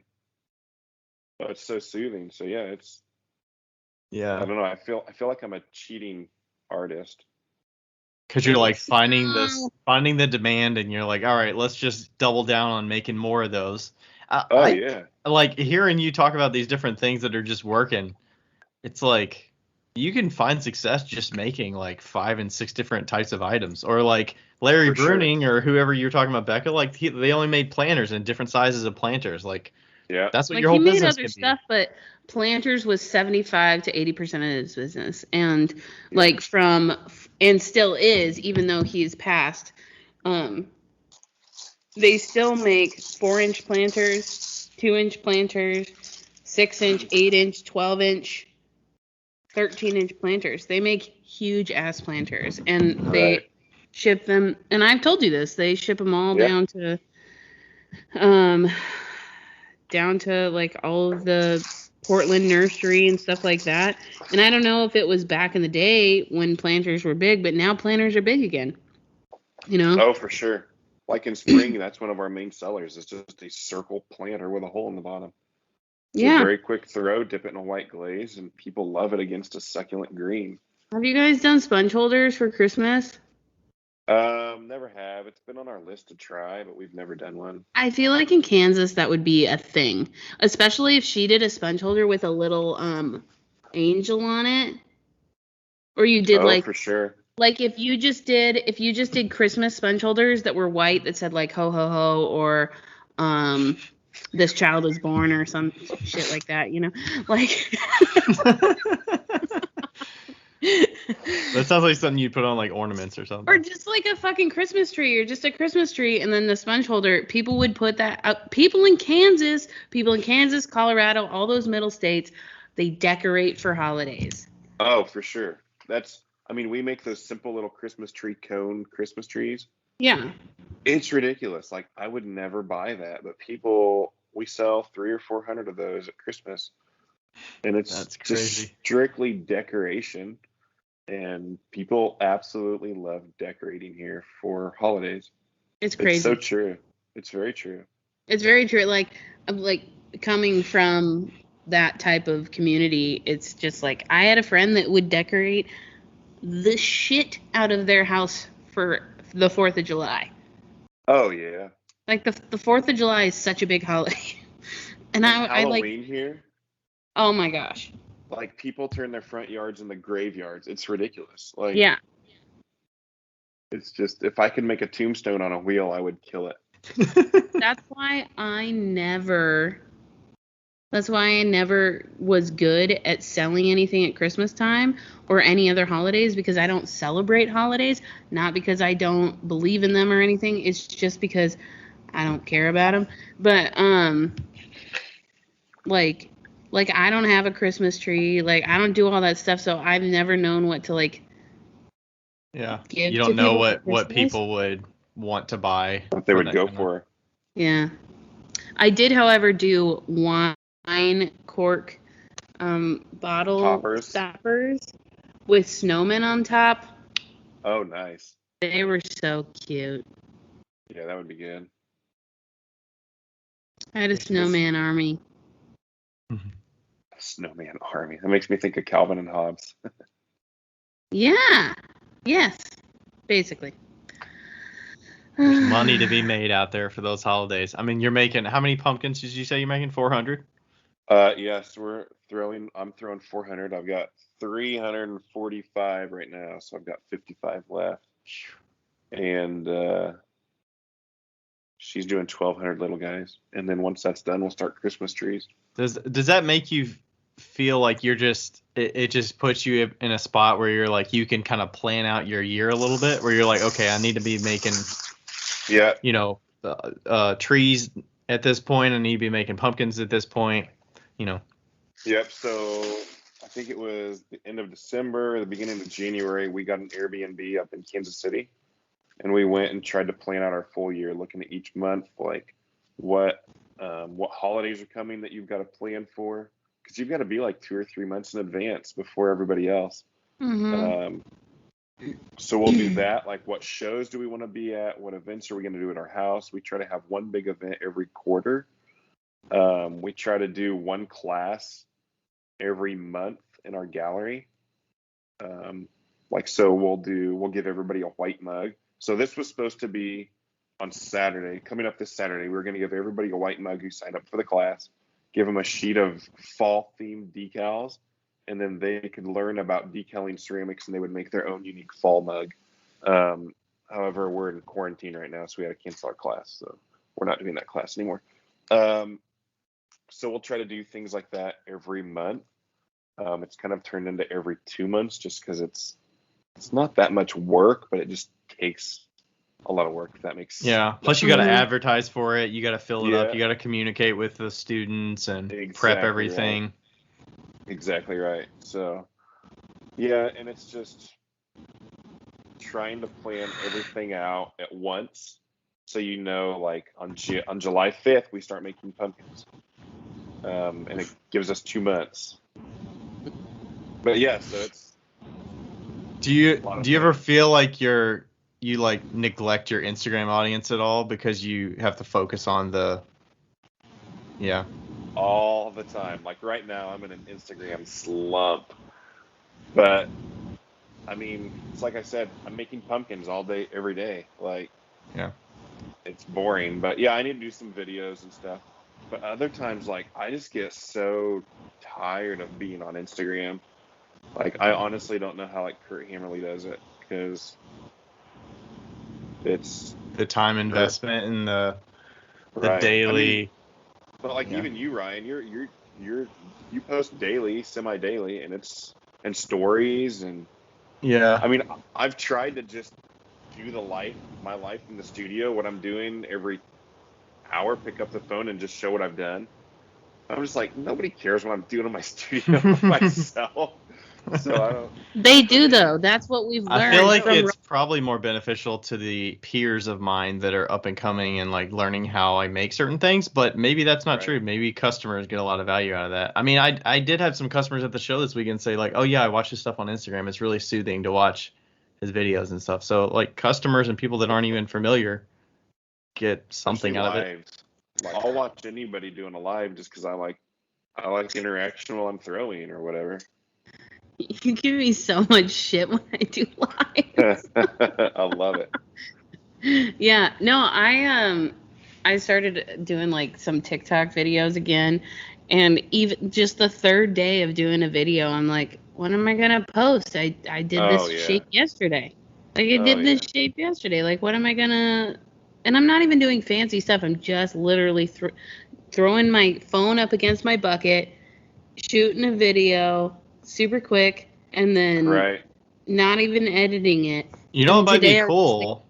What if you like just, okay, you're throwing the same form. What if you just did 3 different angles? Like, okay, today you're doing a straight on angle so you can see what it looks like. This one you're going to do close up so you can see like basically where my fingers are touching the clay while I'm like pulling and stuff. And then this other one's like straight above me. Like, I feel like that could be interesting, but it's the exact same form. Yeah, but that requires work. That would require a lot of work, but it would make one good reel. Well, no, I'm saying you do it like real time, but yeah, I mean it's just like figuring out what you want to. Well, I don't know how to put my phone above my wheel. Well, that one might be tricky because you're just leaning against the bucket, but maybe you have a bucket that's closer and you could do like a closer one, but. For sure. What is you guys' thoughts on the whole putting your face on Instagram? Like, so Ryan, you do like a ton of you talking, and you're not ashamed of like looking at your camera and talking to yourself in your basement. But if you look, so if I look at the most successful Instagram accounts, like let's say you and Hammerly, Forest Ceramic, Kowalski, Tim Ceramics, like they all put their face on there. where I hate talking in my stories or showing my face in my stories. Like I'll put a picture up of the family, but do you think that has a relevance of what makes it successful? Do people like seeing that? Do they want that engagement? You're more successful than I am on Instagram. I think I do it because when I go to somebody's page, I want to see what they look like and who I'm following. Like I want to see the person behind who's making this thing. Right. So maybe that's why I do it personally. Plus, I just think it feels like this is exactly what I'm doing. This is me talking about it. Like there's nothing like, like tailored and like, staged or anything. Yeah, for sure. Like Yeah. I'm sure some people feel like they have to make it all perfect, and like I'm sure some women that get on there feel like they have to like make their hair look presentable or like put makeup on or whatever to be on stories. Maybe that's just a male female thing, but like I don't ever feel that way. I'm like, shoot, I'm just the only thing I'm conscious of is I'm not gonna put the shirt in the laundry because I didn't leave the house today. I'm gonna wear it again, but I'm not gonna wear it tomorrow because I might be seen in the video that I wore the exact same shirt 2 days in a row. But like I'm gonna wear it like 3 days later. But it's like that's the only thing I'm conscious of. But I mean, Right, I'm like, right. Whatever. I here's what I feel like. Your pieces are like amazing. I think we all agree that your like wall mugs are amazing and they're on Instagram. And I think that your pieces can only get you so far with most accounts. Okay? With most accounts. Right.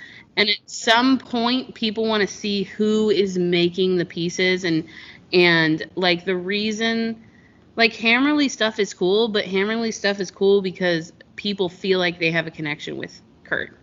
And for sure. even if they don't. And like my stuff, like I don't post anything on my Instagram. And I have 7,000 followers because all I do is like post pictures of my cats and like people feel like, people feel like they are part of my life because they're watching this like cat love story happening, right? Yeah, right. And so so if you have a really amazing product, you can get pretty far, I believe. But if you have a really amazing product and you show your face, I don't think that that's stoppable. Right, for sure. Yeah, that makes sense. That's Why don't obviously you just show your wife? no shit.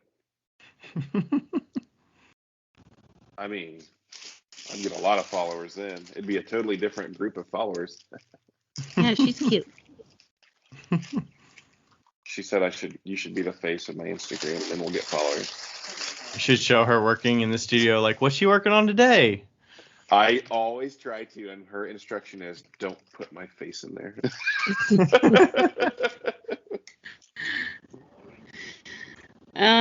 That's funny. Yeah. I'm really. Are you guys gonna do anything with those flower decals that you guys made? Because I'm waiting. I'm waiting for like some. Didn't Karina make like some flower like drawings like last spring? Oh yeah, we never put that stuff on Instagram. It's on Facebook. You need to put it on a wall mug. I've thought about that actually. Actually, you told me to do that a while back. I I did. probably will at some point. So what she did, a lot of those, what she did is she researched and found the horoscope. Each month has a horoscope flower, apparently. Oh. So like June is the rose, but then she found out like why the rose is that, what it means, and then she kind of summarized it all down into one word. So we call them her birthday mugs. So she'll make 12 at a time. Obviously, we print all of them out. But it's crazy. We've actually never advertised those, and they're one of our best sellers. Just people walk in, they're like, "Oh, what's this? It's a flower in a mug." And then you explain it to them, and they're like, "Oh, I'll take this month, because I've got all these birthdays coming up." And it's like the most genius thing that she's ever done. Wow.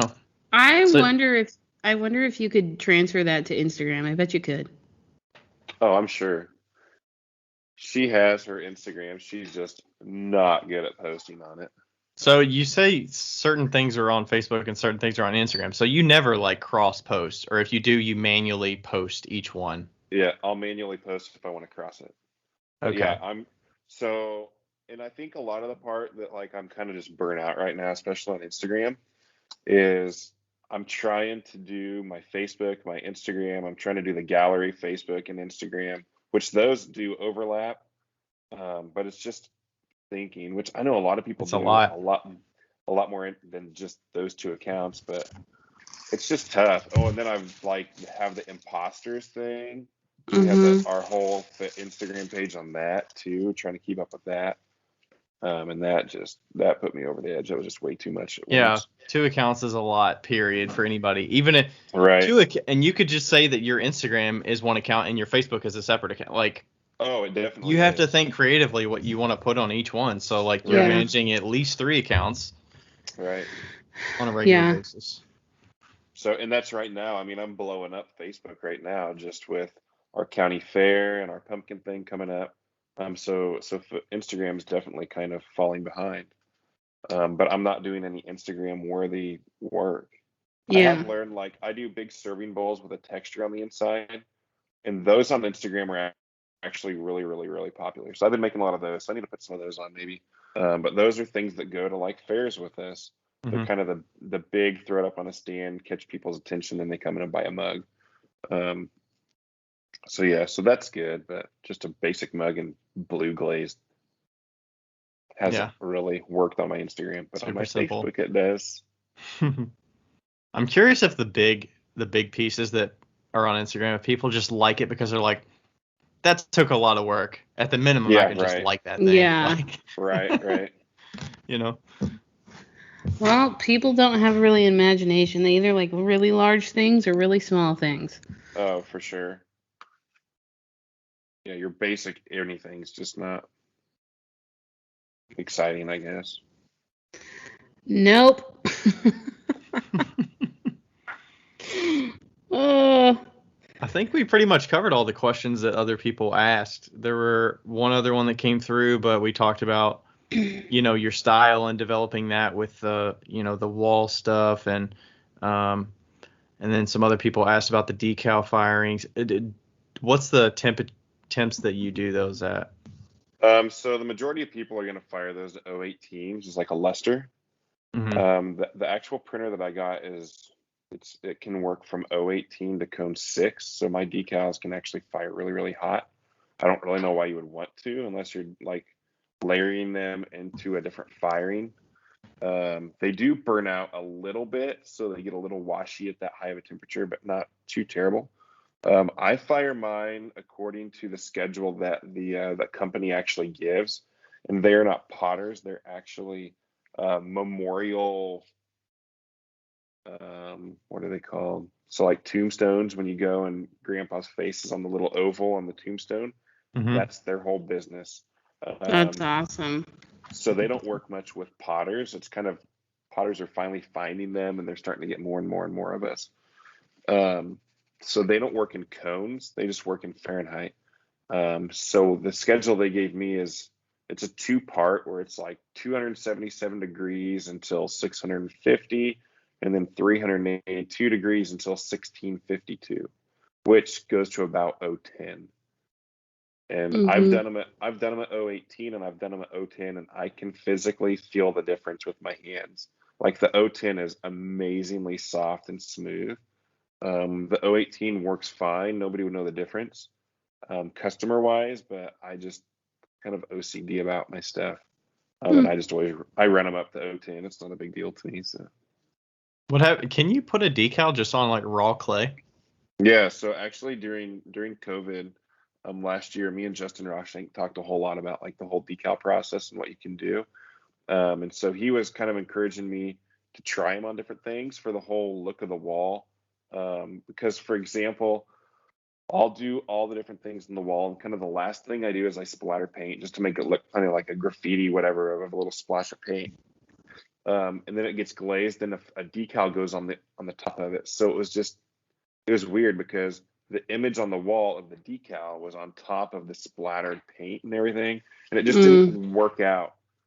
So I started putting on decals on the bisque, and then throwing the paint on top, or the underglaze on top of that, and it's pretty crazy. Like it makes that decal look like it's been on a wall for 100 years. just because it doesn't adhere. Like the glue on the back of the decal really sticks well to the glaze, and on a bisque it doesn't. And I mean, literally, it'll fall off. So what I've learned is what I'll do is I'll put it on there. I'll heat it up with a heat gun or with a hair dryer. And what that does is it melts that flux sheet on the top just enough that it sticks onto the actual surface, but not all the way around. But that's what you don't know. So it'll come out and there'll be a humongous like burn mark out where it blistered up because it wasn't adhered to the surface. But it makes it look like it's been on that wall forever. That's cool. So you can do it. You can do it on greenware. You can do it on anything. I mean, raw clay, like Justin, he'll roll out a plate and throw a decal on it, and it's still super wet clay. But every time you do it, it has a different effect. Because 010 is almost bisque, so. Yeah, correct, right. And the thing is, so like when you do a glaze fire, a decal fire, a lot of the decals, like if you throw a laser decal and they go to 04, good Lord, Charles is making up for his absence today. So anyways, when you fire the laser decals to 04, a lot of times that will change the glaze color because the chemistry starts changing when it hits that high of a temp. Where the 010, I haven't got it to do that yet, which is nice because if I do it on a blue, it'll usually stay pretty blue. Where the 04 fire would turn that blue kind of yellow. Yeah. I've actually, in college, we bisqued to 08, so I'm curious if like 010 is that much different. Oh, wow. Or I think we might have bisqued to 010 for like raku pieces that we were going to put in the in the raku kiln. So I'm curious if like just bisquing something with a decal on it to 010 and then putting a glaze on it, like what it would look like. It's fun. Like, you could put glaze on top of a decal, I guess, right? Yeah, you can. I mean, they don't encourage it, but I do. You wouldn't. It makes it look extremely glassy. Okay. Yeah. So like one thing I've really been wanting to play with is how I can add stained glass windows into these walls and actually make it look like a translucent like window. And that's one thing I've kind of had the idea of getting that decal. Like, so if I threw Jesus in the window, like you're looking through the church window and you can see a picture of Jesus on the inside, Becca, stop laughing. And I mean, the stained glass windows is a big Catholic thing. Like, yeah, for sure.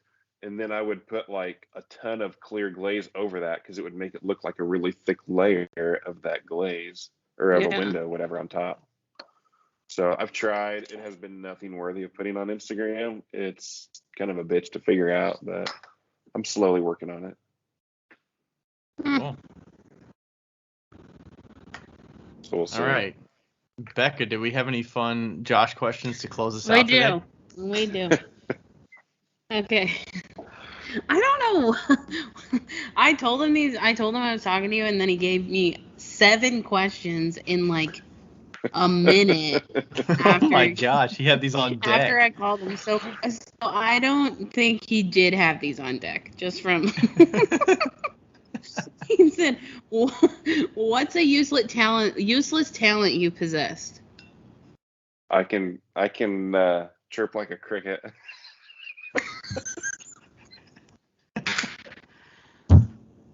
Let's hear it. I probably can't now that I'm laughing. All right, let's Let me get a drink first. You should have did it when we had some silent moments. I know. Oh man. You should do that at like. Have you ever done that like in a room where it's like? Oh, definitely.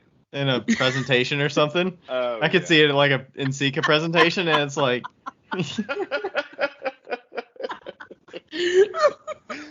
Yeah, not something that big, but I've definitely done it like at church or something. But. Oh my god.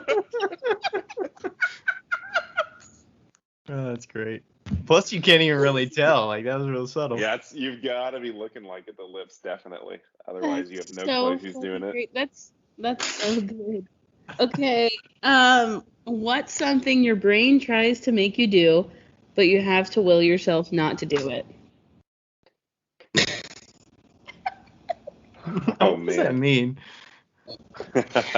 I don't know. I was thinking you meant like something that you wish you could do, but you're not like that age to do it, so you can't like physically do it. I thought that's what you were kind of getting at, but I don't. I'm positive.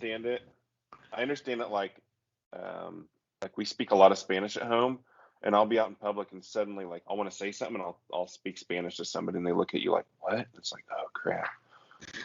So yeah, you get the wrong language or something. Like your brain was thinking something different and it made you do that. You didn't want to. Can you think in Spanish? Yeah. Or do you think in English and like translate it, or you speak it so daily that it's like? I mean, yeah, pretty much everything. So a guy told me that you're doing good when I can be talking to you two, and Karina can be on the phone with her mom, and I understand our conversation and her conversation. So, yeah, I mean that's kind of where we're at. Cool. So that's what we do all day, every day. So did your wife only speak Spanish, or did she speak like when you met her? When she came to America, she didn't know any English. Okay. And I'd been down there for 3 years, so we got married. She didn't. So you already knew some Spanish because you were going to Bolivia? No, she taught me basically. I didn't know any when I got there. We worked together our first year. She was the psychologist at the daycare, but I knew nothing. So yeah, I learned Spanish and then she learned English. So I know another guy that the exact same. He met his wife at a bar and she didn't know any English and he didn't know any Spanish. Oh gosh, yeah, it's not quite that extreme. Yeah. Like, I mean, yeah, when we met, but we also weren't like we didn't date for a year after we met. So yeah. But what's funny now is our 4-year-old kid, he'll correct me in Spanish and he'll correct Karina in English. So. Nice. Okay, if you could know the absolute and total truth of one thing, what would it be? Of one. COVID. Like.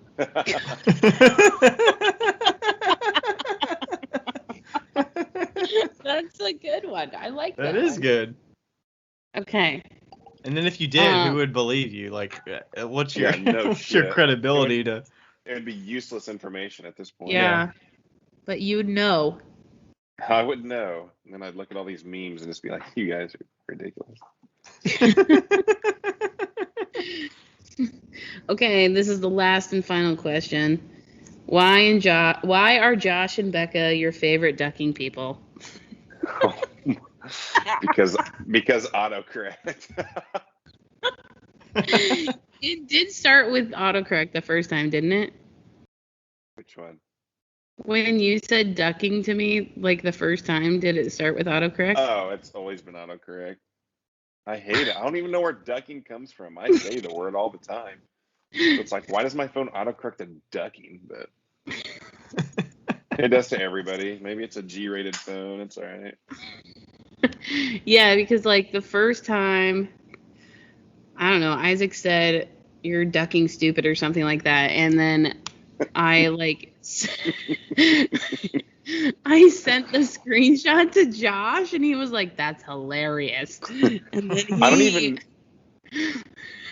don't even know how I started talking to you or Josh. Like, it's been so long ago. I don't even remember.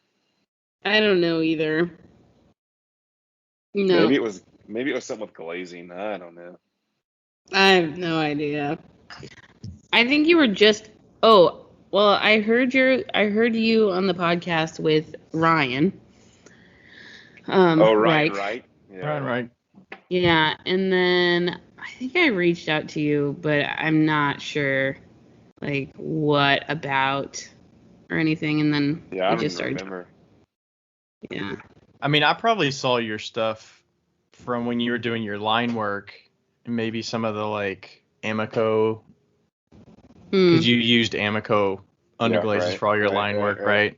Mm-hmm. Or you did some collabs with some people. I think that's probably where I first saw your stuff. Yeah, right. Yeah. Like Tony and Andrew. I did with Andrew a collab. I have one of those. But yeah. Oh yeah, you got a bowl, didn't you? Mm-hmm. Yeah. Yeah, we've talked about doing more of those because he's now full time. Do you know he's back to being full time? Yeah. kicking ass and taking names. We need to have him on the podcast too. Yeah, we need to He's awesome. chat with Andrew. Yep. He's awesome. He's so funny. I started when I met Andrew, or when I started to know him, was when he did the Tuesday night shirtless throwing videos that were so Transformation funny. Tuesday. Yeah, it was Transformation Tuesday, and it was right in the light of Tortoise and all these guys that are throwing shirtless. Right. And he fucking started throwing huge ass pots with his hairy chest. Oh, it was magic. I love you, Andrew. You are magic. He came down here for 2 nights on his way to ClayCon West with you guys. Yeah. It was a lot of fun. So is NCCA going to happen this year?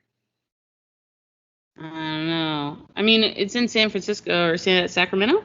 Sacramento. Yeah.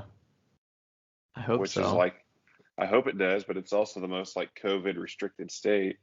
Right. So I could see them shutting it down. Them, not NCCA. Especially with this Delta stuff going on. Yeah. Yeah. I hope. I don't think I've heard anything about ClayCon West issues. That's in Utah, but they're not gonna shut down. But yeah, I'm looking forward to that for sure. Yeah, and I mean that's so little. Could just do a ClayCon Central States at Mostaza. Have everybody come out here. Be sweet. Have it outside. I mean, we have a hotel.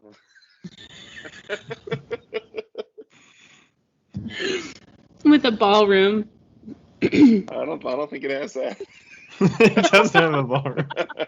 It has a conference room. Where do people get married? Where do people get married? At the church? Or in Wichita. Yeah. Yeah, the churches, I guess. But we should just have one outside where we have to dig up our. Oh my God! Can we have clay Olympics at Mostaza and where they have to dig up their clay, and then we can have a throwing competition, and we can have a handle pulling competition. There's clay in our creek. Yeah, they do that at Burnish Clay, or up in Bellingham. They do a clay Olympics. It needs to happen somewhere. Oh my gosh, I can imagine somebody. It's okay, you're barefoot, you're digging clay, and you got to run to the wheel. You got to wedge it, throw it on the wheel. You got to make a form and then finish and put it on a table, buddy. And you've got to load these 100 cups into a kiln. Go. Yes, that would be so fun. And to have a central location and just do a field day. Let's do it. You advertise it. We'll do it. We'll do it someday. That would be awesome. Sweet. Just having a table full of pieces and you're okay, you get to load this kiln. Whoever can fit the most pieces in this kiln and shut the lid wins or something. It's a great idea. You have 20 minutes to load, and that's it. Yes, that's a great idea. And then the advanced kiln shelves could have a table next to us to advertise. If you had put our kiln shelves in, you can get 20 more mugs in there. That's right. Yeah. Let's do it. We'll host it. You can take a 5-minute cut if you use advancers. Yeah, for sure. We'll host it. That'll work. We'll do it in October, so it's not hot or cold. Yeah. 2022. Sponsored by Wheel Talk. Yes. Right before Pot Swap official starts. That's right. Yeah. Oh. That's sneaking up on us, Becca. No, and I need to do t-shirts. It's my job. I'm gonna do t-shirts this year. I'm gonna do it. Okay, I'm putting myself down to a timeline here. We're gonna start selling t-shirts. We need to start t-shirts. small here, Becca. I mean, you gotta release the second part of Best of. We're gonna start selling t-shirts in October. I'll get one. This October. Nice. And one of them's gonna say what you said, Isaac. What is that? I put it on my stories. Some people want to make nice, artistic, fancy mugs. I just want to make money. You need to simplify that. Some people want to make art. I just want to make money. I will for the t-shirts. Oh, okay. Yeah. But I get one of those. yeah, for free. I'll pay for it. Be awesome. Do you have people that look at your shirt right there and they say, "What is?" Like all the time. Because they ask what that tool is or what that thing is. And then you say, "What is it?" Not so much because it says ceramics below it. Oh, okay. Do people know that tool though if they're not in the? No. So like I have it tattooed on my arm also. Right. And people look at those are like, what is on your arm? Like they have no clue. Somebody who told me the other day, like, that's the dumbest tattoo I've ever seen. I'm like, why? Like, because nobody knows what it means. I'm like, all right, it's the tools that give my kid food. Like, it's gonna be all right. Like you're telling me that a skull is less dumb? Yeah. Oh, exactly. Whatever.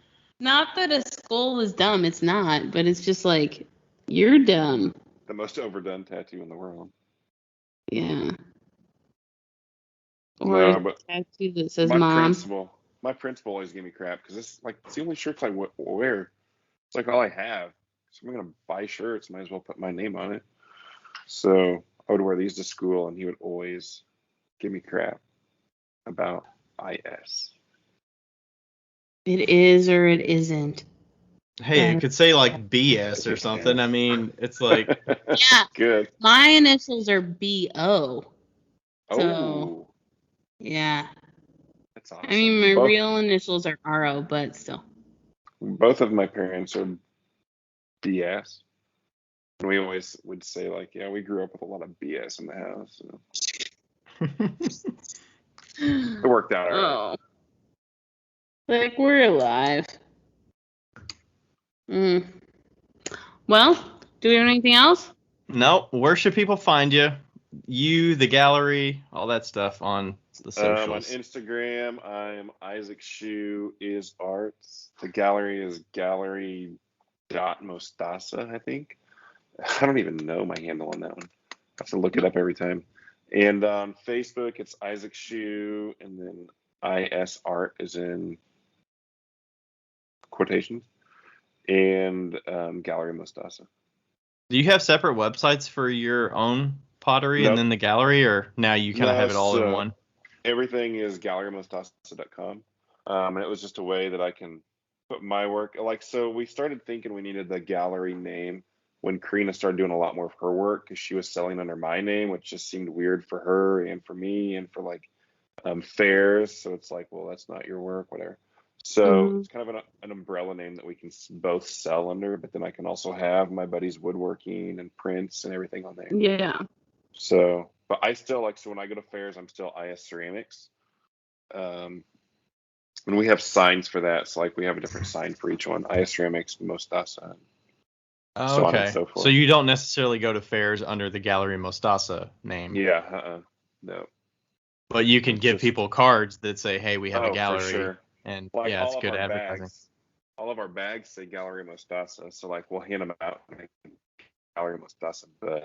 And all of our cards, like our thank you card is a big Gallery Mostaza, but then I have my own business cards, so we just throw them all together. Yeah. Cool. Yeah. All right. Thanks for joining us, Isaac. This was fun. Yeah. Glad you guys invited me. It was great. Yeah, don't leave, but we're gonna leave. Bet. All right. Bye, everybody. Bye. See ya. Yo, higgity yo. It's Becca here. Hey, just so you know, thank you for listening. And also, we have... What do we have again? A Patreon. We have a Patreon that you should go, and if you want to donate to, you could donate to it. If you don't, that's cool too. But just Google Wheel Talk Podcast Patreon. Don't do the other one, because there is a Wheel Talk on Patreon, but it's not us. So make sure you get the right one. It's in the show notes. And also, leave us a review, because they're fun to read. Okay, bye!